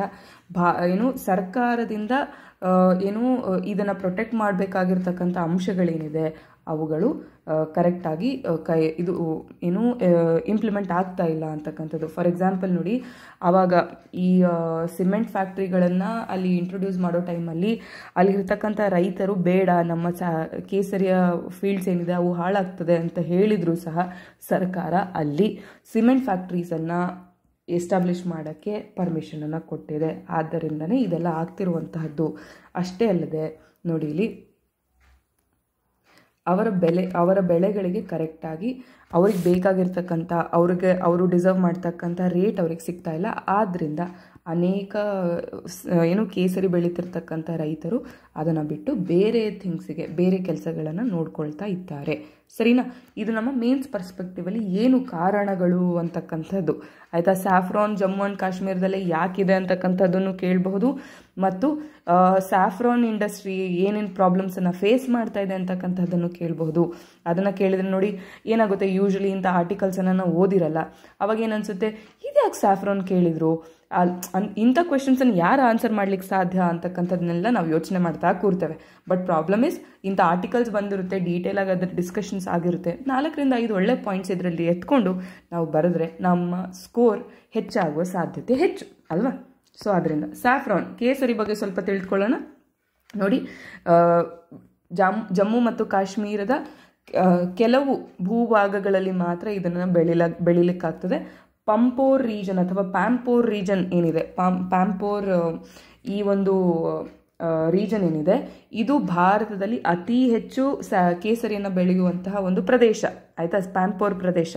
ಇದನ್ನು ನಾವು ಸ್ಯಾಫ್ರೋನ್ ಬೌಲ್ ಆಫ್ ಕಾಶ್ಮೀರ್ ಅಂತಲೂ ಕರಿತೇವೆ. ಸರಿನಾ? ಸೊ ಇದನ್ನು ನೆನಪಲ್ಲಿಟ್ಕೊಳ್ಳಿ, ಪ್ಯಾಂಪೋರ್ ರೀಜನ್. ಆಯಿತಾ? ಮತ್ತು ಇದನ್ನು ಯೂಶ್ವಲಿ ಯಾವಾಗ ಬೆಳೆಯನ್ನು ಬೆಳೀಲಿಕ್ಕೆ ಶುರು ಮಾಡ್ತಾರೆ ಅಂತಂದರೆ, ಕೆಲವೊಂದು ಜಾಗಗಳಲ್ಲಿ ಜೂನ್ ಜುಲೈಲಿ ಶುರು ಮಾಡ್ತಾರೆ, ಕೆಲವೊಂದರಲ್ಲಿ ಆಗಸ್ಟ್ ಸೆಪ್ಟೆಂಬರಲ್ಲಿ ಶುರು ಮಾಡ್ತಾರೆ. ಅದರ ಹೂ ಬಿಡುವ ಪ್ರಕ್ರಿಯೆ ಯಾವಾಗ ಶುರುವಾಗುತ್ತೆ? ಯೂಶ್ವಲಿ ಅಕ್ಟೋಬರ್ ಕಾಲದಲ್ಲಿ ಶುರುವಾಗುತ್ತೆ. ಆಯಿತಾ? ಯಾಕೆ ಕಾಶ್ಮೀರದಲ್ಲೇ ಬೆಳೀತಾ ಇದೆ ಅಂತಕ್ಕಂಥದ್ದಕ್ಕೆ ನೋಡಿ ಅಂಶಗಳು. ಸ್ಯಾಫ್ರಾನ್ ಯೂಶ್ವಲಿ ಏನಾಗ್ತದೆ ಅಂತಂದರೆ 2000 ಮೀಟರ್, ಆಯಿತಾ, ಸಮುದ್ರ ಮಟ್ಟದಿಂದ 2000 ಮೀಟರ್ ಎತ್ತರದಲ್ಲಿ ಬೆಳೆಯುವಂತಹದ್ದು. ಆಯಿತಾ? ಇದಕ್ಕೆ 12 ಗಂಟೆಗಳ ಸತತ ಸೂರ್ಯನ ಕಿರಣಗಳು ಬೇಕು. ಮತ್ತು ಅನೇಕ ರೀತಿಯಾಗಿರ್ತಕ್ಕಂಥ ಮಣ್ಣುಗಳಲ್ಲಿ, ಸಾಯಿಲ್ಗಳಲ್ಲಿ ಇದು ಬೆಳೀತದೆ.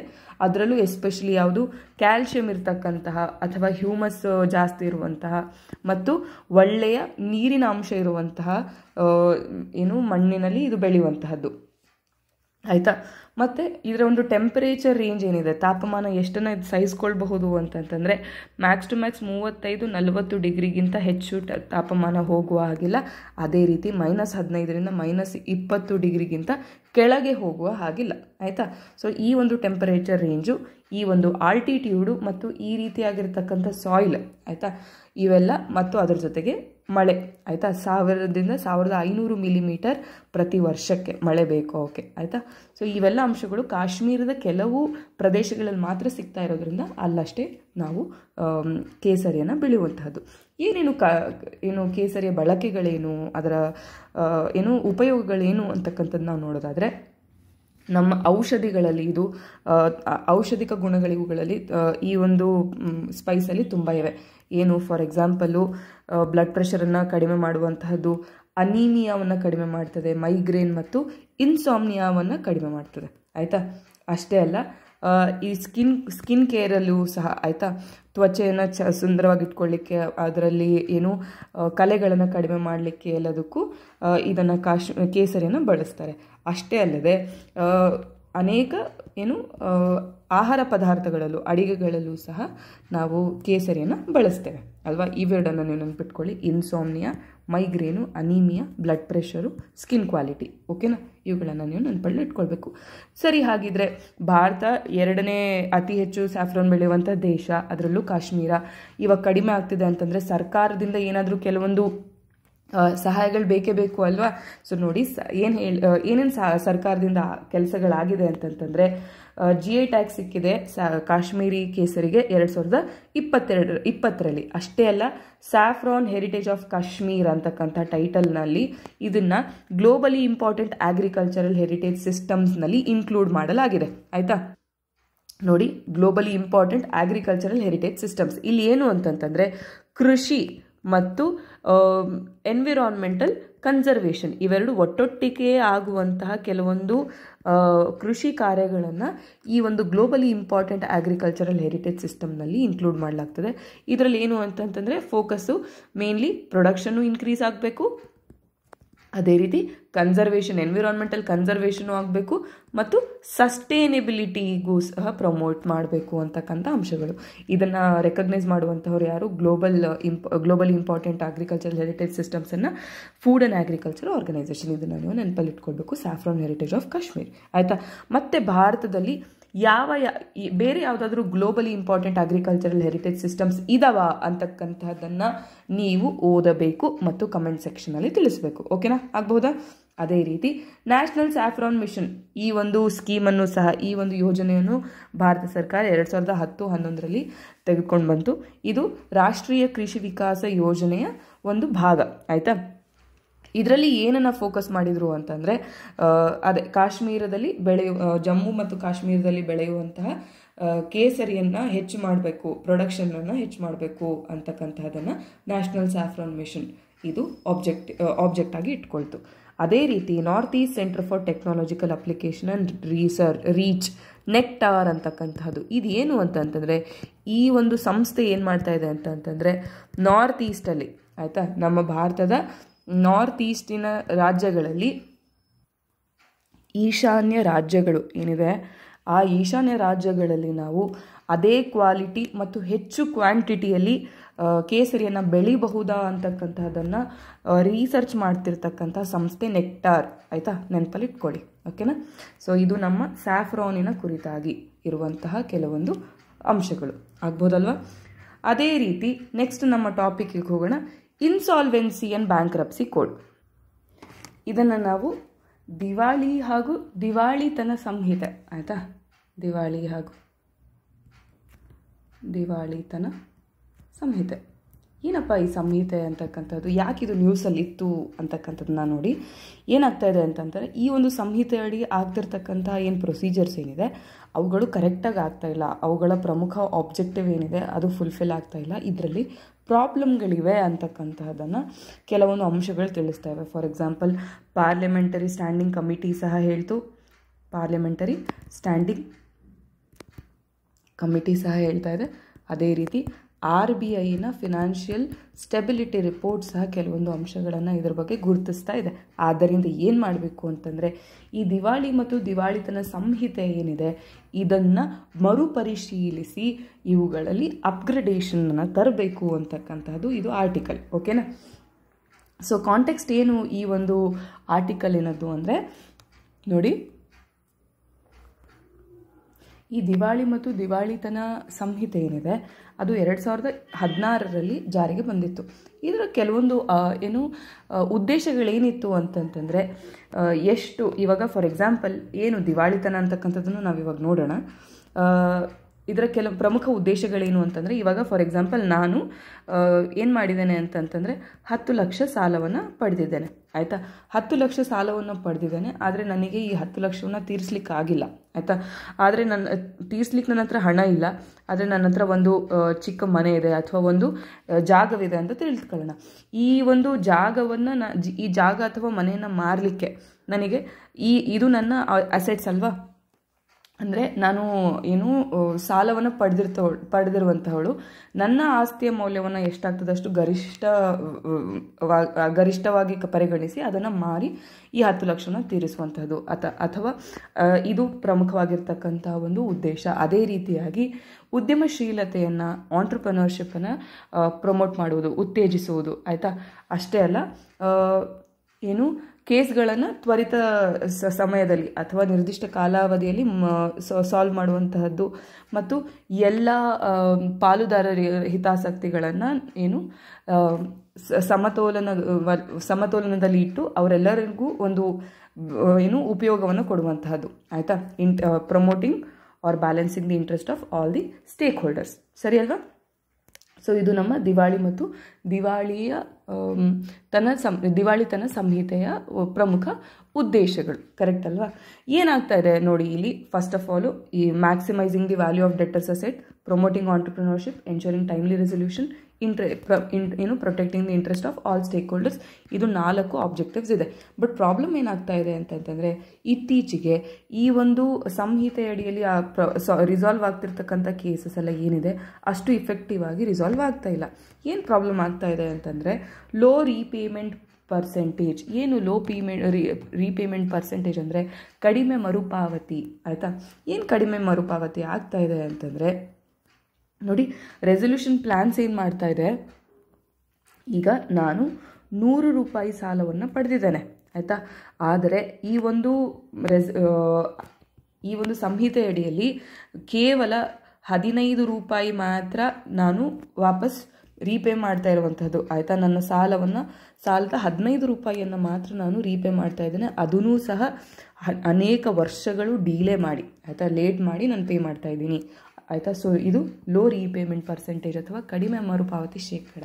ಇದನ್ನು ನಾನಾಗಲಿ ಬೇರೆ ಯಾರಾಗಲಿ ಹೇಳ್ತಾ ಇಲ್ಲ, ರಿಸರ್ವ್ ಬ್ಯಾಂಕ್ ಆಫ್ ಇಂಡಿಯಾ RBIನ ಫಿನಾನ್ಷಿಯಲ್ ಸ್ಟೆಬಿಲಿಟಿ ರಿಪೋರ್ಟ್ ಹೇಳ್ತಾ ಇರುವಂತಹದ್ದು. ಸೊ ಲೋ ರೀಪೇಮೆಂಟ್ ಪರ್ಸೆಂಟೇಜ್ ಆಗ್ತಾ ಇದೆ. ಮತ್ತು ಸೆಕೆಂಡ್ ಪ್ರಾವಿಷನ್ ಏನು ಅಂತಂದರೆ ಸೆಟಲ್ಮೆಂಟ್ ಮತ್ತು ರಿಕವರಿ, ತೀರ್ಮಾನ ಮತ್ತು ವಸೂಲಿ ಏನಾಗ್ತಾ ಇದೆ ಅದು ಸಹ ತುಂಬ ಕಡಿಮೆ ಆಗ್ತಾ ಇದೆ. ಯಾಕೆ ನೋಡಿ, ಫಾರ್ ಎಕ್ಸಾಂಪಲ್ ಏನಾಯಿತು ಅಂತಂದರೆ ಮೊನ್ನೆ Reliance communication infrastructure limited RCIL ಅಂತಕ್ಕಂತಹ ಒಂದು ಸಂಸ್ಥೆಯ ದಿವಾಳಿತನವನ್ನು, ಅಂದರೆ ಈ ಒಂದು ಕೇಸನ್ನು ಸೆಟಲ್ಮೆಂಟ್ ಮಾಡಬೇಕಾಗಿತ್ತು. ಆಯಿತಾ, ನೋಡಿ ಇಲ್ಲಿ ಅಟ್ಲೀಸ್ಟು 100 ರೂಪಾಯಿ 15 ರೂಪಾಯಿ ಪೇ ಆಗ್ತಾ ಇದೆ. ಈ ಒಂದು ಸೆಟಲ್ಮೆಂಟಲ್ಲಿ ನೋಡಿ ಕೇವಲ 0.92 ಅಂತಂದರೆ ಬರೀ 92 ಪೈಸೆ, 100 ರೂಪಾಯಿ 92 ಪೈಸೆ ಮಾತ್ರ ವಾಪಸ್ ಬಂತು. ಮತ್ತು 4 ವರ್ಷಗಳ ನಂತರ, ಆಯಿತಾ, ಈ ರೆಸಲ್ಯೂಷನ್ ಪ್ಲ್ಯಾನ್ 4 ವರ್ಷ ತೊಗೊಳ್ತು. ಯೂಶ್ವಲಿ 330 ದಿನ ಮ್ಯಾಕ್ಸಿಮಮ್ ತೊಗೊಳ್ಬೇಕಾಗಿರುವಂಥದ್ದು, ಅಂದರೆ ವಿತಿನ್ 1 ಇಯರ್ ಮುಗಿದ್ಬಿಡಬೇಕಿತ್ತು. ಆಯಿತಾ, ಸೊ ಸೆಟಲ್ಮೆಂಟ್ ಮತ್ತು ರಿಕವರಿ ಏನಿದೆ ತುಂಬ ಸ್ಲೋ ಆಗ್ತಾ ಇದೆ ಮತ್ತು ತುಂಬ ಕಡಿಮೆ ಸೆಟಲ್ಮೆಂಟ್ ಆಗ್ತಾ ಇದೆ ಅಂತಕ್ಕಂಥದ್ದು 2ನೇ ಪಾಯಿಂಟು. 3ನೇ ಪಾಯಿಂಟ್ ಏನು ಅಂತಂತಂದರೆ ನಾನ್ ಟೈಮ್ಲಿ ಇನಿಸಿಯೇಷನ್ ಆಫ್ ಪ್ರೊಸೀಡಿಂಗ್ಸ್. ನೋಡೋಣ ಇವಾಗ ಇದರ ಒಂದು ಕಾರ್ಯ ಹೇಗಾಗ್ತದೆ ಅಂತಕ್ಕಂಥದ್ದನ್ನು ನೋಡೋಣ. ಅದು ನೋಡಿದ ಮೇಲೆ ನಮಗಿದು ಅರ್ಥ ಆಗುವಂತಹದ್ದು. ಆಯಿತಾ, ರೆಸಲ್ಯೂಷನ್ ಪ್ರೋಸೆಸ್ಸನ್ನು, ಅಂದರೆ ಓಕೆ ನನ್ನ ಹತ್ರ ಹಣ ಇಲ್ಲ, ನಾನು ದಿವಾಳಿ ಆಗ್ತಾ ಇದ್ದೀನಿ ಅಂತಕ್ಕಂಥದ್ದನ್ನು ಒಂದು ಸಾಲವನ್ನು ಪಡೆದಿರುವಂತಹವರು, ಆಯಿತಾ, ಪಡೆದಿರುವವರು ಸ್ಟಾರ್ಟ್ ಮಾಡಬಹುದು ಅಥವಾ ಅದನ್ನು ತಿಳಿಸಬಹುದು.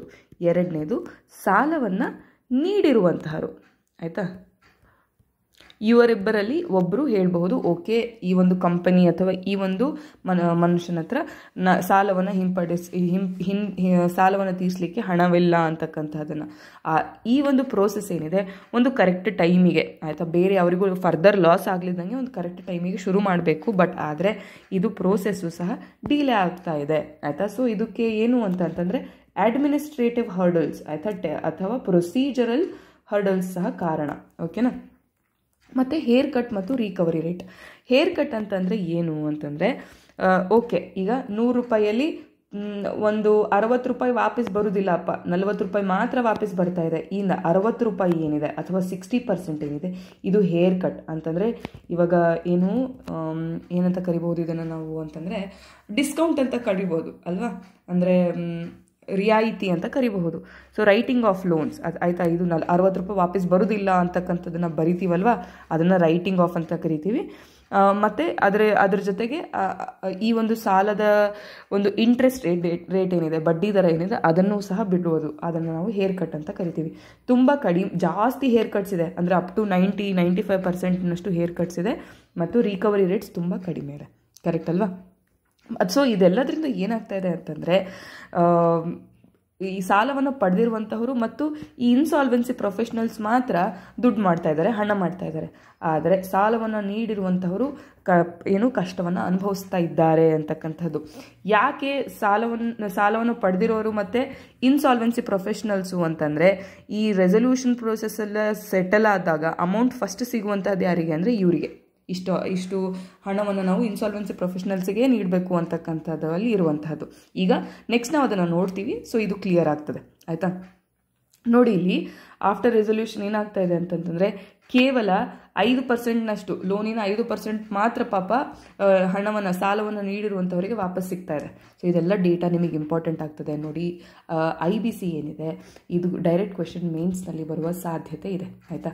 ಇಕಾನಾಮಿಕ್ಸ್ ನಿಮಗೆ ಗೊತ್ತೇ ಇದೆ, GS ಪೇಪರ್ 3ಯಲ್ಲಿ 100 ಮಾರ್ಕ್ಸಿಗೆ ಸರಿಸುಮಾರು 100 ಮಾರ್ಕ್ಸ್ ಅಥವಾ 100ಕ್ಕಿಂತ ಹೆಚ್ಚು ಮಾರ್ಕ್ಸು ಬರೀ ಇಕಾನಾಮಿಕ್ಸಿಂದ ಬರುವಂತಹದ್ದು ಆಯಿತಾ. ಅದರಲ್ಲಿ usually money and banking prelims oriented ಆಗಿರೋದ್ರಿಂದ ಈ insolvency and bankruptcy code IBC ಆಗಿರಬಹುದು.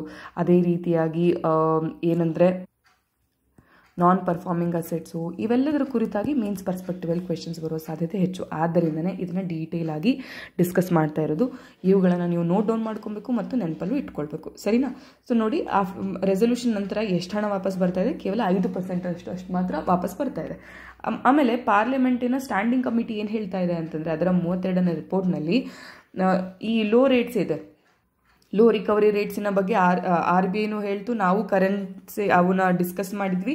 ಈವನ್ ಪಾರ್ಲಿಮೆಂಟ್ರಿ ಸ್ಟ್ಯಾಂಡಿಂಗ್ ಕಮಿಟಿನೂ ಏನು ಹೇಳ್ತಾ ಇದೆ ಅಂತಂತಂದರೆ, ಹೇರ್ ಕಟ್ ಎಷ್ಟಿದೆ ಅಂತಂದರೆ 95% ಇದೆ. ಅಂದರೆ 100 ರೂಪಾಯಿಲಿ 95% ರಿಯಾಯಿತಿ, 95 ರೂಪಾಯಿಯನ್ನು ಬಿಟ್ಟು ಕೇವಲ 5 ರೂಪಾಯಿ ಆದರೂ ವಾಪಸ್ ಕೊಡಿ ಅಂತಕ್ಕಂಥದ್ದು ಆಯಿತಾ. ಸೊ ಹೇರ್ ಕಟ್ ಜಾಸ್ತಿ ಇದೆ ಮತ್ತು ಡೀಲೇ ಆಗ್ತಾ ಇದೆ, ತುಂಬ ಟೈಮ್ ತೊಗೊಳ್ತಾ ಇದೆ ಈ ಪ್ರೊಸೀಜರ್ಸು ಆಯಿತಾ. ನೋಡಿ, ಇದಕ್ಕೆ ಎಕ್ಸಾಂಪಲ್ ಏನು, 71%ಗಿಂತನೂ ಜಾಸ್ತಿ ಕೇಸಸ್ ಏನಿದೆ ಅವುಗಳು ಇನ್ನೂ ಪೆಂಡಿಂಗ್ ಆಗೇ ಇದ್ದಾವೆ 180 ದಿನಗಳ ನಂತರನೂ ಸಹ. ನೋಡಿ, ಯೂಶ್ವಲಿ ರೆಸೊಲ್ಯೂಷನ್ ಪ್ರೊಸೆಸ್ ಏನಿದೆ 180 ಡೇಸಲ್ಲಿ ಮುಗಿಸ್ಬಿಡಬೇಕು. ಬಟ್ 71% ಕೇಸಸಲ್ಲಿ 180 ಡೇಸನ್ನು ದಾಟಿರುವಂತಹದ್ದು ಆಯಿತಾ. ಸೊ ಇದು ಪ್ರಾಬ್ಲಮ್ ಅಲ್ವಾ, that is a big problem. ಅದೇ ರೀತಿಯಾಗಿ ಸೊ ಇವೆಲ್ಲವನ್ನು ಗಮನದಲ್ಲಿಟ್ಕೊಂಡು ಪಾರ್ಲಿಮೆಂಟರಿ ಸ್ಟ್ಯಾಂಡಿಂಗ್ ಕಮಿಟಿ ಏನು ಹೇಳ್ತಾ ಇದೆ ಅಂತಂತಂದರೆ, ಒಂದು professional code of conduct committee of ಕ್ರೆಡಿಟರ್ಸಿಗೆ ಒಂದು ಪ್ರೊಫೆಷನಲ್ ಕೋಡ್ ಆಫ್ ಕಂಡಕ್ಟ್ ಇರಬೇಕು ಅಂತಕ್ಕಂಥದ್ದನ್ನು ಹೇಳ್ತಾ ಇದೆ. ಸೊ ನೋಡಿ, ಇಲ್ಲಿ RBI ಮತ್ತು ಪಾರ್ಲಿಮೆಂಟರಿ ಸ್ಟ್ಯಾಂಡಿಂಗ್ ಕಮಿಟಿ ಇವೆರಡನ್ನು ಬಳಸ್ಕೊಂಡು ಇವುಗಳನ್ನು ನೀವು ಈ ಒಂದು ಪ್ರಾಬ್ಲಮ್ಗಳಿಗೆ ಇವೆ ಅಂತಕ್ಕಂಥದ್ದನ್ನು ಸೂಚಿಸಿದ್ರೆ ನಿಮ್ಮ ಕ್ರೆಡಿಬಿಲಿಟಿ, ಆನ್ಸರ್ ರೈಟಿಂಗಲ್ಲಿ ನಿಮ್ಮ ಕ್ರೆಡಿಬಿಲಿಟಿ ಜಾಸ್ತಿ ಆಗುವಂಥದ್ದು. ಸೊ ನೆನಪಿಟ್ಟಲ್ಲಿ ಇಟ್ಕೊಳ್ಳಿ, ಲೋ ರೀಪೇಮೆಂಟ್ ಆಗಿರಬಹುದು, ಸೆಟಲ್ಮೆಂಟ್ ಮತ್ತು ರಿಕವರಿ ಆಗಿರಬಹುದು, ನಾನ್ ಟೈಮ್ಲಿ ಇನಿಷಿಯೇಷನ್ ಆಗಿರ್ಬೋದು, ಹೇರ್ ಕಟ್ ಮತ್ತು ರಿಕವರಿ ರೇಟ್ಸು, ಹೇರ್ ಕಟ್ಸ್ ತುಂಬ ಜಾಸ್ತಿ ಇದೆ, ರಿಕವರಿ ರೇಟ್ಸ್ ತುಂಬ ಕಡಿಮೆ ಇದೆ ಅಲ್ವಾ. ಅದೇ ರೀತಿ ಇವನ್ನೇ ಪಾರ್ಲಿಮೆಂಟರಿ ಸ್ಟ್ಯಾಂಡಿಂಗ್ ಕಮಿಟಿಯು ಸಹ ಈ ರೀತಿಯಾಗಿದೆ ಅಂತಕ್ಕಂಥದ್ದನ್ನು ಹೇಳ್ತಾ ಇದೆ ಅಂತಕ್ಕಂಥದ್ದನ್ನು ನೀವು ನೆನಪಲ್ಲಿ ಇಟ್ಕೊಳ್ಬೇಕು. ಸರಿ, ಈ ಸಂಹಿತೆಯ ಕುರಿತಾಗಿ 2016ರ ಈ ಸಂಹಿತೆಯ ಕುರಿತಾಗಿ ನಾವು ನೋಡೋಣ. ಈ ಒಂದು ಸಂಹಿತೆಯ ಪ್ರಮುಖ ಉದ್ದೇಶ ಏನು ಅಂತಂದರೆ, ದಿವಾಳಿತನವನ್ನು ತಡೆಗಟ್ಟುವಂತಹದ್ದು ಅಥವಾ ಅದರಿಂದ ಒಂದು ಪ್ರೊಟೆಕ್ಷನನ್ನು ನೀಡುವಂತಹದ್ದು ಆಯಿತಾ. ಮತ್ತು ಇವುಗಳನ್ನು ಸಾಲ್ವ್ ಮಾಡೋದು ನಿರ್ದಿಷ್ಟ ಕಾಲಾವಧಿಯಲ್ಲಿ, ಇವರ ಒಂದು ಆಬ್ಜೆಕ್ಟಿವ್. ಸರಿ, ಇನ್ಸಾಲ್ವೆನ್ಸಿ ಅಂತಂದರೆ ಏನು ಅಂತಂದರೆ, ಈಗ ಯೂಶ್ವಲಿ ಏನಾಗುತ್ತೆ ಅಂತಂದರೆ, ಒಬ್ಬ ಮನುಷ್ಯ ಇದ್ದಾನೆ ಆಯಿತಾ, ಅವನ ಸಾಲ ಆಯಿತಾ, ಇದು ಲಯಬಿಲಿಟೀಸ್ ಅಂತ ಕರಿತೀವಿ. ಲಯಬಿಲಿಟೀಸು ಅಸೆಟ್ಸ್ ಅಥವಾ ಏನಂತ ಕರಿಬಹುದು, ಆಸ್ತಿಗಿಂತ ಜಾಸ್ತಿ ಆದಾಗ ಇವರ ಹತ್ತಿರ ಈ ಸಾಲಕ್ಕೆ ಮರುಪಾವತಿ ಮಾಡುವಂತಹ ಒಂದು ಕೆಪಾಸಿಟಿ ಏನಿದೆ ಅದು ಕಡಿಮೆ ಆಗ್ತದೆ. ಅದನ್ನು ನಾವು ಇನ್ಸಾಲ್ವೆನ್ಸಿ ಅಂತ ಕರಿತೀವಿ, ದಿವಾಳಿ ಅಂತ ಕರಿತೀವಿ. ಅದೇ ರೀತಿ ಬ್ಯಾಂಕ್ರಪ್ಸಿ ಅಂತಂದರೆ ಏನು ಅಂತಂದರೆ, ಓಕೆ, ಇದೇ ಮನುಷ್ಯ, ಇಲ್ಲಿ ಕೆಪಾಸಿಟಿ ಕಡಿಮೆ ಆಗೋದನ್ನು ನಾವು ಇನ್ಸಾಲ್ವೆನ್ಸಿ ಅಂತ ಕರೆದ್ವಿ. ಈ ಮನುಷ್ಯ ಅವನ ಸಾಲವನ್ನು ತೀರಿಸಲಿಕ್ಕೆ ಆಗೋದಿಲ್ಲ, ಅವನ ಕೈಯಲ್ಲಿ ಅವನ ಹತ್ರ ಹಣ ಇಲ್ಲ ಅಂತಕ್ಕಂಥದ್ದನ್ನು ಕಾನೂನಾತ್ಮಕವಾಗಿ ಘೋಷಿಸಿದಾಗ ಅದನ್ನು ನಾವು ಬ್ಯಾಂಕ್ರಪ್ಸಿ ಅಂತ ನಾವು ಕರಿತೇವೆ ಆಯಿತಾ. ಸೊ ಈ ಒಂದು ಸಂಹಿತೆಯ ಪ್ರಮುಖ ಉದ್ದೇಶಗಳೇನು ಅಂತಂತಂದರೆ, ನಿರ್ದಿಷ್ಟ ಕಾಲಾವಧಿಯಲ್ಲಿ ಈ ಒಂದು ಸಮಸ್ಯೆ ಬಗೆಹರಿಸುವಂತಹದ್ದು ಮತ್ತು ಅಲ್ಲಿ ಇನ್ವಾಲ್ವ್ ಆಗಿರ್ತಕ್ಕಂಥ ಪ್ರತಿಯೊಬ್ಬ ಸ್ಟೇಕ್ ಹೋಲ್ಡರನ್ನು ಸಹ ಅವರ ಒಂದು ಇಂಟ್ರೆಸ್ಟನ್ನು ಕಾಪಾಡುವಂತಹದ್ದು. ಅದೇ ರೀತಿ ಮಾರ್ಕೆಟಲ್ಲಿ ಒಂದು ಕಾಂಪಿಟೇಟಿವ್ನೆಸ್ಸನ್ನು ಎನ್ಶೋರ್ ಮಾಡುವಂತಹದ್ದು ಮತ್ತು ಡೆಟರ್ಸ್ನ ಅಸೆಟ್ಟಿಗೆ ಮ್ಯಾಕ್ಸಿಮೈಸಿಂಗ್ ದಿ ವ್ಯಾಲ್ಯೂ ಮತ್ತು ಆಂಟ್ರಪ್ರಿನರ್ಶಿಪ್ಪನ್ನು ಪ್ರಮೋಟ್ ಮಾಡುವಂಥದ್ದು. ಇದನ್ನು ನಾವು ಆಲ್ರೆಡಿ ಮೇಲ್ಗಡೆ ನೋಡಿದ್ದೇವೆ. ಇದೇ ನಮ್ಮ ಇನ್ಸಾಲ್ವೆನ್ಸಿ ಮತ್ತು ಬ್ಯಾಂಕ್ರಪ್ಸಿ ಕೋಡಿನ ಪ್ರಮುಖ 5 ಉದ್ದೇಶಗಳು, ಸರಿನಾ. ನೋಡಿ, ಈ ಒಂದು ಕೋಡನ್ನು 2021ರಲ್ಲಿ ತಿದ್ದಿಸಲಾಗಿದೆ ಆಯಿತಾ. It has been amended. So ಈ ಅಮೆಂಡೆಡ್ ಪ್ರಾವಿಷನ್ಸ್ ಏನು ಹೇಳ್ತದೆ ಅಂತಕ್ಕಂತಹದ್ದನ್ನು ನೀವು ಓದಬೇಕು ಮತ್ತು ನನಗೆ ಬ್ರೀಫ್ ಆಗಿ ಕಮೆಂಟ್ ಸೆಕ್ಷನಲ್ಲಿ ತಿಳಿಸ್ಬೇಕು. ಇದು 2ನೇ ಕ್ವಶನ್, ಓಕೆನಾ. ಸೊ ಪ್ರೊಸೀಜರ್ ಬೇಸಿಕಲಿ ಏನಿದೆ ಅಂತಂತಂದ್ರೆ ನೋಡಿ, first of all insolvency and bankruptcy board of India ಇದರ ಪ್ರಮುಖ ಕಾರ್ಯ ಏನು ಅಂತಂತಂದರೆ ಈ ಒಂದು ರೆಸೊಲ್ಯೂಷನಿನ ಕುರಿತಾಗಿ ಕಾನೂನನ್ನು ನೀಡುವಂತಹದ್ದು, ಕಾನೂನು ಮತ್ತು ಸ್ಟೆಪ್ಸು ಏನು ಪ್ರೊಸೀಜರ್ ಏನಿದೆ ಅದನ್ನು ಕೊಡುವಂಥ ಕಾರ್ಯ ಯಾರ್ದು? IBBIದು. ಓಕೆನಾ? It is a regulatory authority overseeing insolvency proceedings in India. ಇವೆಲ್ಲವನ್ನು ಕಾನೂನನ್ನು ಇವಾಗ ಏನು ಅಂತಂದರೆ, ಇವಾಗ ಸ್ಕೂಲ್ ಮಾನಿಟರ್ಸ್ ಇರ್ತಾರೆ ಅಲ್ವಾ, ಸ್ಕೂಲ್ ಮಾನಿಟರ್ಸ್ ಅಲ್ಲಿ ಕ್ಲಾಸ್ ಮಾನಿಟರ್ಸ್ ಏನು ಮಾಡ್ತಾರೆ, ಅಲ್ಲೆಲ್ಲ ಸ್ಟೂಡೆಂಟ್ಸು ಡಿಸಿಪ್ಲಿನನ್ನು ಮೇಂಟೈನ್ ಮಾಡ್ತಾ ಇದ್ದಾರೆ, ಯಾರಾದರೂ ಏನಾದರೂ ಮಿಸ್ಬಿಹೇವ್ ಮಾಡ್ತಾ ಇದ್ದಾರೆ ಅಂತಕ್ಕಂಥದ್ದನ್ನು ನೋಡ್ತಾರಲ್ವ. ಆ ರೀತಿಯಾಗಿ ಇದು ಈ ರೆಸೊಲ್ಯೂಷನ್ ಪ್ರೊಸೆಸ್ಸಿನ ಕುರಿತಾಗಿ ಮಾನಿಟರ್ ಇವರು. ಓಕೆನಾ? ಸೊ ಇದರಲ್ಲಿ ಒಬ್ಬರು ಚೇರ್ಪರ್ಸನ್ ಇರ್ತಾರೆ ಮತ್ತು 3 ಜನ ಫುಲ್ ಟೈಮ್ ಮೆಂಬರ್ಸ್ ಇರ್ತಾರೆ. ಅವರನ್ನೆಲ್ಲ ಅಪಾಯಿಂಟ್ ಮಾಡೋದು ಯಾರು ಅಂತಂದರೆ ಸರ್ಕಾರ. ಆಯಿತಾ? ಕೇಂದ್ರ ಸರ್ಕಾರ.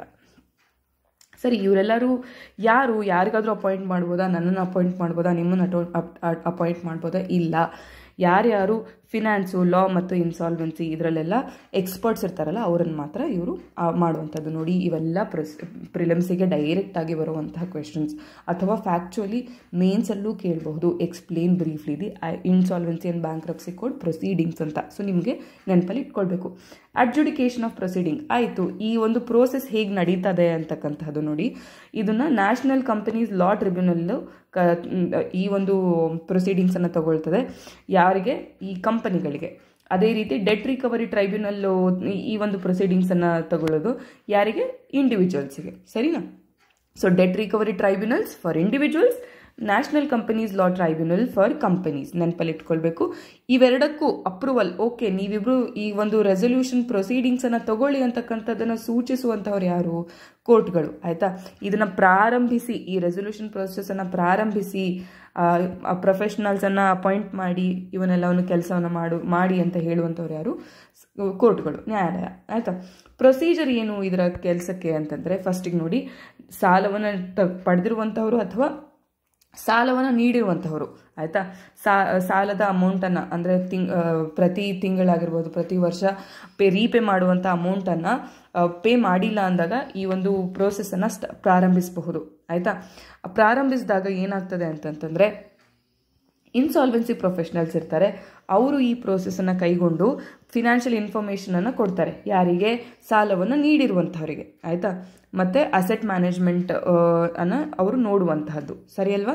ಸೊ ಫಸ್ಟಿಗೆ ಫಾರ್ ಎಕ್ಸಾಂಪಲ್ ನಾನು ಸಾಲವನ್ನು ತೆಗೆದುಕೊಂಡಿರುವಂಥವಳು, ನಾನು ಸಾಲವನ್ನು ಮರುಪಾವತಿ ಮಾಡಲಿಕ್ಕಾಗಿಲ್ಲ. ಸೊ ನಾನೇನು ಮಾಡ್ತೇನೆ, ಈ ಒಂದು ರೆಸೊಲ್ಯೂಷನ್ ಪ್ರೋಸೆಸ್ಸನ್ನು ಶುರು ಮಾಡ್ತೇನೆ. ನಾನು ದಿವಾಳಿ ಆಗಿದ್ದೇನೆ, ನನ್ನಲ್ಲಿ ಇಷ್ಟು ಅಸೆಟ್ಸ್ ಇದ್ದಾವೆ, ಈ ಅಸೆಟ್ಸನ್ನು ತಗೊಂಡು ನನ್ನ ಸಾಲವನ್ನು ತೀರಿಸಿ ಅಂತ ನಾನು ಹೇಳ್ತೇನೆ. ಸರಿನಾ?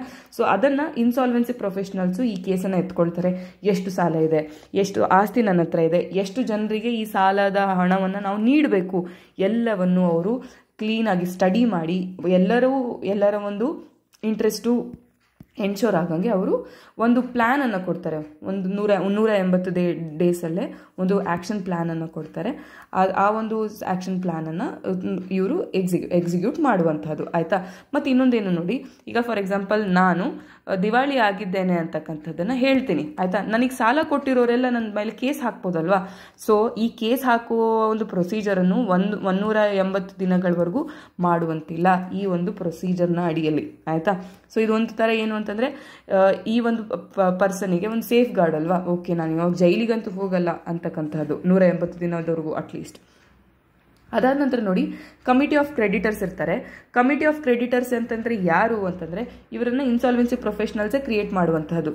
ಇದರಲ್ಲಿ ನನಗೆ ಸಾಲ ಕೊಟ್ಟಿರುವಂಥವ್ರು ಯಾರ್ಯಾರಿದ್ದಾರೆ ಅವರೆಲ್ಲರೂ ಬರ್ತಾರೆ. ಆಯಿತಾ?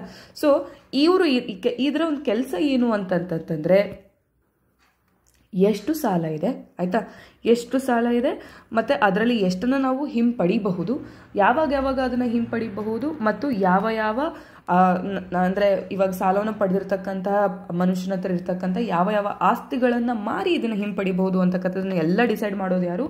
Committee of creditors. ನೆನಪಲ್ಲಿ ಇಟ್ಕೊಳ್ಳಿ. ಇವರು ಡಿಸೈಡ್ ಮಾಡಲಿಲ್ಲ ಅಂತಂದರೆ 180 ದಿನಗಳಲ್ಲಿ, ಆಯಿತಾ, ಸಿಂಪಲ್ ಆಗಿ ಏನಾಗ್ತದೆ ಅಂತಂತಂದರೆ, ಸಾಲವನ್ನು ಪಡೆದಿರ್ತಕ್ಕಂಥ ಮನುಷ್ಯನ ಆಸ್ತಿ ಎಲ್ಲ ಏನಿದೆ, ಆ ಒಂದು ಕಂಪನಿಯ ಆಸ್ತಿ ಎಲ್ಲ ಏನಿದೆ ಅದನ್ನು ಹರಾಜಿಗೆ ಹಾಕಿ ಡೈರೆಕ್ಟಾಗಿ ಹಣವನ್ನು ತೀರಿಸಲಾಗ್ತದೆ. ಆಯಿತಾ?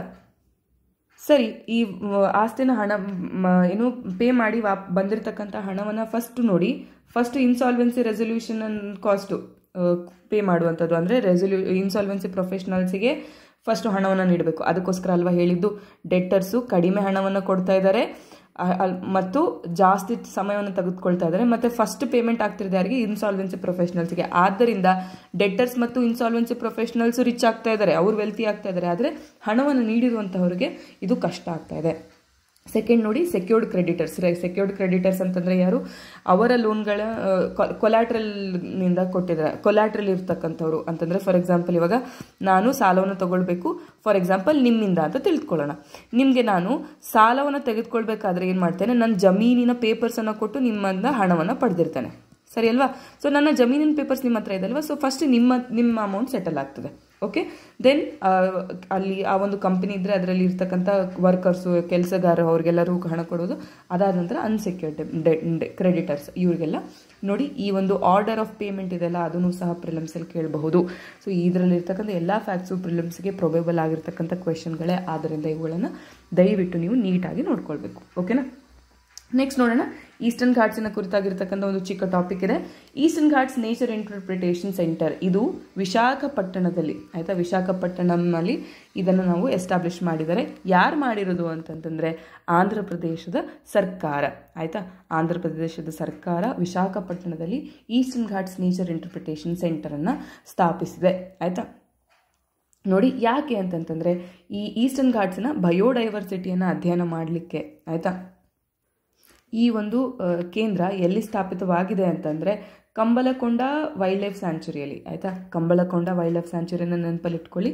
ಇದರ ಪ್ರಮುಖ ಉದ್ದೇಶ ಏನು ಅಂತಂತಂದರೆ ಈಸ್ಟರ್ನ್ ಘಾಟ್ಸಲ್ಲಿ ಇರ್ತಕ್ಕಂಥ ಡೈವರ್ಸ್ ಎಕೋಸಿಸ್ಟಮ್ಸನ್ನು ತೋರಿಸುವಂತಹದ್ದು ಮತ್ತು ಅಲ್ಲಿ ಬಂದಿರತಕ್ಕಂತಹ ವಿಸಿಟರ್ಸಿಗೆ ಇನ್ಫಾರ್ಮೇಷನು, ಎಜುಕೇಷನ್ನು ಮತ್ತು ಇದರ ಬಗ್ಗೆ ಕುರಿತಾಗಿ ಹೇಗೆ ನಾವು ಇವುಗಳನ್ನು ಸಂರಕ್ಷಿಸಬಹುದು ಅಂತಕ್ಕಂಥದ್ದನ್ನು ತಿಳಿಸ್ಲಿಕ್ಕೆ ಬೇಸಿಕಲಿ ಅವೇರ್ನೆಸ್ ಪ್ರೋಗ್ರಾಮ್ ಅಂತ ನೀವು ಇದನ್ನು ಕರೀಬೋದು. ಎಲ್ಲಿ? ವಿಶಾಖಪಟ್ಟಣದಲ್ಲಿದೆ ಮತ್ತು ವಿಶಾಖಪಟ್ಟಣದ ಕಂಬಳಕೊಂಡ ವೈಲ್ಡ್ ಲೈಫ್ ಸ್ಯಾಂಚುರಿಯಲ್ಲಿ ಇದು ಇನಿಷಿಯೇಟ್ ಆಗಿರುವಂಥದ್ದು. ಇದು ಚಿಕ್ಕದಿದೆ, ಪ್ರಿಲಿಮ್ಸಿಗೋಸ್ಕರ ತುಂಬ ಇಂಪಾರ್ಟೆಂಟ್ ಆಗುವಂಥ ಟಾಪಿಕ್ಕು, ಆದ್ದರಿಂದ ಇದನ್ನು ನೀವು ನೆನಪಲ್ಲಿ ಇಟ್ಕೊಳ್ಬೇಕು. ಇನ್ನೊಂದು ಅದೇ ರೀತಿ ಪ್ರಿಲಿಮ್ಸಿಗೆ ಇಂಪಾರ್ಟೆಂಟ್ ಆಗಿರ್ತಕ್ಕಂಥ ಟಾಪಿಕ್ಸ್ ಇದೆ.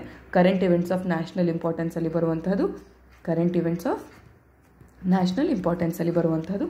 DRDO ಆಯ್ತಲ್ವಾ? ಡಿಫೆನ್ಸ್ ರಿಸರ್ಚ್ ಇದೆ ಆರ್ಗನೈಸೇಷನ್ ಇದೆ ಅಲ್ವಾ? Defence research and development organisation, ಇದರ ಒಂದು ಆ್ಯಂಟಿ ಡ್ರೋನ್ ಟೆಕ್ನಾಲಜಿ. ಏನಪ್ಪ ಇದು ಆ್ಯಂಟಿ ಡ್ರೋನ್ ಟೆಕ್ನಾಲಜಿ ಅಂತಂತಂದರೆ ನೋಡಿ, ಫಸ್ಟ್ ಆಫ್ ಆಲು ಇದೇನು ಮಾಡ್ತದೆ ಅಂತಂದರೆ ಡ್ರೋನ್ಗಳನ್ನು ಗುರುತು ಹಿಡಿತದೆ, ಆಯಿತಾ?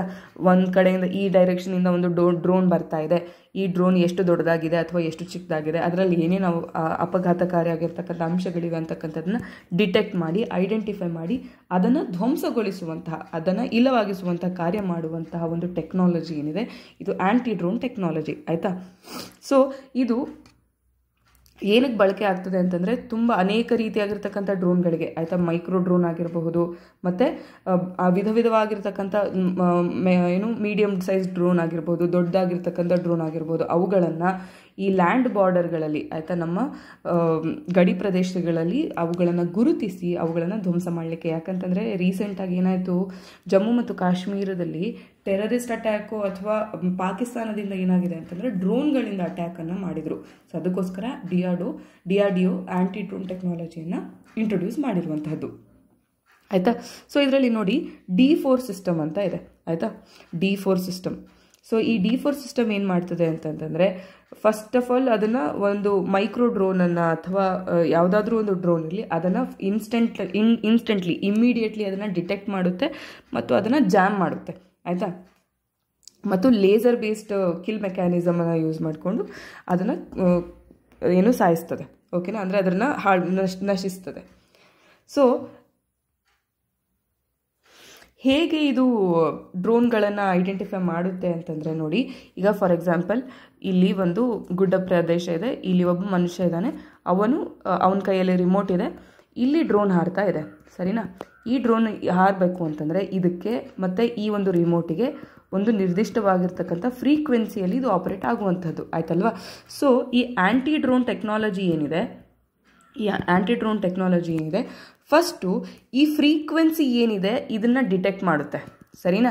ಈ ಫ್ರೀಕ್ವೆನ್ಸಿಯನ್ನು ಡಿಟೆಕ್ಟ್ ಮಾಡಿ ಇವೆರಡರ ಮಧ್ಯೆ ಕನೆಕ್ಷನನ್ನು ಫಸ್ಟ್ಗೆ ಹಾಳು ಮಾಡ್ತದೆ, ಫ್ರೀಕ್ವೆನ್ಸಿಯನ್ನು ಇವುಗಳನ್ನು ಮಾಡಲಿಕ್ಕೆ ಇದು ಯಾರ ಸಹಾಯವನ್ನು ತಗೊಳ್ತಾ ಇದೆ ಅಂದರೆ ಗ್ಲೋಬಲ್ ನ್ಯಾವಿಗೇಷನ್ ಸ್ಯಾಟಲೈಟ್ ಸಿಸ್ಟಮ್ GNSSನ ಸಹಾಯವನ್ನು ತೆಗೆದುಕೊಂಡು ಇದರ ಫ್ರೀಕ್ವೆನ್ಸಿಯನ್ನು ಐಡೆಂಟಿಫೈ ಮಾಡಿ ಇವೆರಡರ ಮಧ್ಯೆ ಕನೆಕ್ಷನನ್ನು ಫಸ್ಟಿಗೆ ಕನೆಕ್ಷನನ್ನು ಡಿಸ್ಟರ್ಬ್ ಮಾಡ್ತದೆ. ಅದಾದ ನಂತರ ಇದನ್ನು ಡೆಸ್ಟ್ರಾಯ್ ಮಾಡುವಂತಹದ್ದು. ಆಯಿತಾ, ಇದು ನಮ್ಮ DRDOವಿನ ಆ್ಯಂಟಿ ಡ್ರೋನ್ ಟೆಕ್ನಾಲಜಿ. ಇದನ್ನು ನೀವು ನೆನಪಲ್ಲಿ ಇಟ್ಕೊಳ್ಬೇಕು, ಸರಿ ಅಲ್ವಾ? ಸೊ ನೋಡಿ, ಇವತ್ತು ನೋಡಿರ್ತಕ್ಕಂಥ 5 ಟಾಪಿಕ್ಸ್ ಏನಿದೆ ಅದು ಪ್ರಿಲಿಮ್ಸ್ ಮತ್ತು ಮೇನ್ಸಿಗೆ ಹೈಲಿ ಇಂಪಾರ್ಟೆಂಟ್ ಆಗಿರ್ತಕ್ಕಂತಹ ಹೈಲಿ ರಿಲೆವೆಂಟ್ ಆಗಿರ್ತಕ್ಕಂತಹ ಟಾಪಿಕ್ಗಳಾಗಿದೆ, ಸರಿಯಾ? ನೆಕ್ಸ್ಟಿಂದ ಇನ್ನು ಏನು ಮಾಡೋಣ ಅಂತಂದರೆ ಪ್ರಿಲಿಮ್ಸ್ ಸ್ಪೆಸಿಫಿಕ್ ಆಗಿರ್ತಕ್ಕಂತಹ ಒಂದು ಸೆಪರೇಟ್ ವಿಡಿಯೋ ಮತ್ತು ಮೇನ್ ಸ್ಪೆಸಿಫಿಕ್ ಆಗಿರ್ತಕ್ಕಂಥ ಒಂದು ಸೆಪರೇಟ್ ವಿಡಿಯೋವನ್ನು ತೆಗೆದುಕೊಂಡು ಬರುವುದಾ ಅಂತ ಒಂದು ಯೋಚನೆಯನ್ನು ನಾನು ಮಾಡ್ತಾ ಇದ್ದೇನೆ. ನಿಮಗೆ ಬೇಕು, ಇಲ್ಲ ಮೇಡಮ್ ನಮ್ಮ ಪ್ರಿಲಿಮ್ಸು ಹತ್ತಿರ ಬರ್ತಾ ಇದೆ, ಸೊ ಪ್ರಿಲಿಮ್ಸ್ಗೋಸ್ಕರ ಒಂದು ಸೆಪರೇಟ್ ವಿಡಿಯೋ, ಮೇನ್ಸಿಗೋಸ್ಕರ ಒಂದು ಸೆಪರೇಟ್ ವಿಡಿಯೋ ದಯವಿಟ್ಟು ಮಾಡಿ ಅಂತ ಏನಾದರೂ ನಿಮಗೆ ರಿಕ್ವೆಸ್ಟ್ ಇದ್ದರೆ ಅಥವಾ ನಿಮಗೆ ಇದು ಬೇಕು ಅಂತಕ್ಕಂತಹ ಒಂದು ಒಪಿನಿಯನ್ ಇದ್ದರೆ ದಯವಿಟ್ಟು ನೀವು ನನಗೆ ಕಮೆಂಟ್ ಸೆಕ್ಷನಲ್ಲಿ ತಿಳಿಸ್ಬೇಕು, ಆಯಿತಾ? ನೀವು ಎಷ್ಟು ಓಪನ್ ಅಪ್ ಆಗಿ ನಿಮ್ಗೆ ಏನೇನು ಬೇಕು, ನಿಮ್ಮ ರಿಕ್ವೈರ್ಮೆಂಟ್ಸ್ ಏನು ಅಂತ ಹೇಳ್ತಿರೋ ಅಷ್ಟು ಓಪನ್ ಅಪ್ ಆಗಿ, ಅಷ್ಟು ಕ್ವಿಕ್ಕಾಗಿ ನಾವು ನಿಮಗೆ ಸೊಲ್ಯೂಷನ್ ಕೊಡಲಿಕ್ಕೆ ಸಾಧ್ಯವಾಗುವಂಥದ್ದು, ಆಯಿತಾ? ಸೊ ಆದ್ದರಿಂದ ದಯವಿಟ್ಟು ವಿಡಿಯೋಗಳನ್ನು ಯಾವಾಗಲೂ ಸಂಪೂರ್ಣವಾಗಿ ನೋಡಿ, ಆಮೇಲೆ ಅವುಗಳನ್ನು ನೋಟ್ ಡೌನ್ ಮಾಡ್ಕೊಳ್ಳಿ ಮತ್ತು ಆದಷ್ಟು ರಿವೈಸ್ ಮಾಡಿ, ಓಕೆನಾ?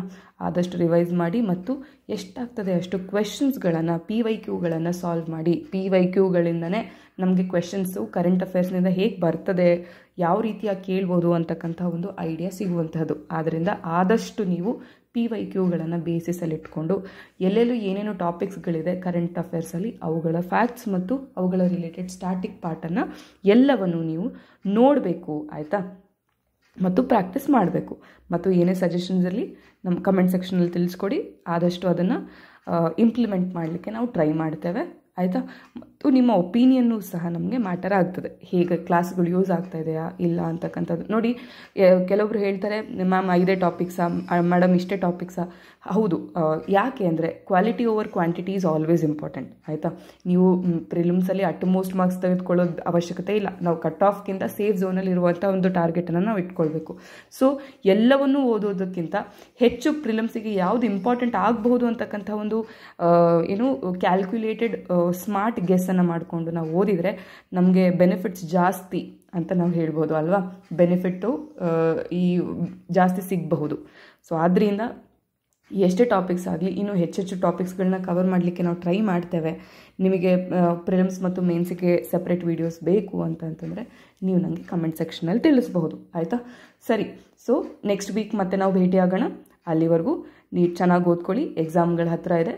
Consistency in this exam is the key to success, ಆಯಿತಾ? ಸೊ ಅದರಿಂದ ಕನ್ಸಿಸ್ಟೆಂಟಾಗಿ ಹಾರ್ಡ್ ವರ್ಕ್ ಮಾಡಿ, ಆಯಿತಾ? ಏನಾದರೂ ಕ್ವೆಶನ್ಸ್ ಇರಲಿ, ಏನಾದರೂ ಡೌಟ್ಸ್ ಇರಲಿ, ಏನಾದರೂ ಸಹಾಯ ಬೇಕು ಅಂತಂದರೂ ಸಹ ನೀವು ನಮ್ಮನ್ನು ಸಂಪರ್ಕಿಸಬಹುದು. ಧನ್ಯವಾದಗಳು.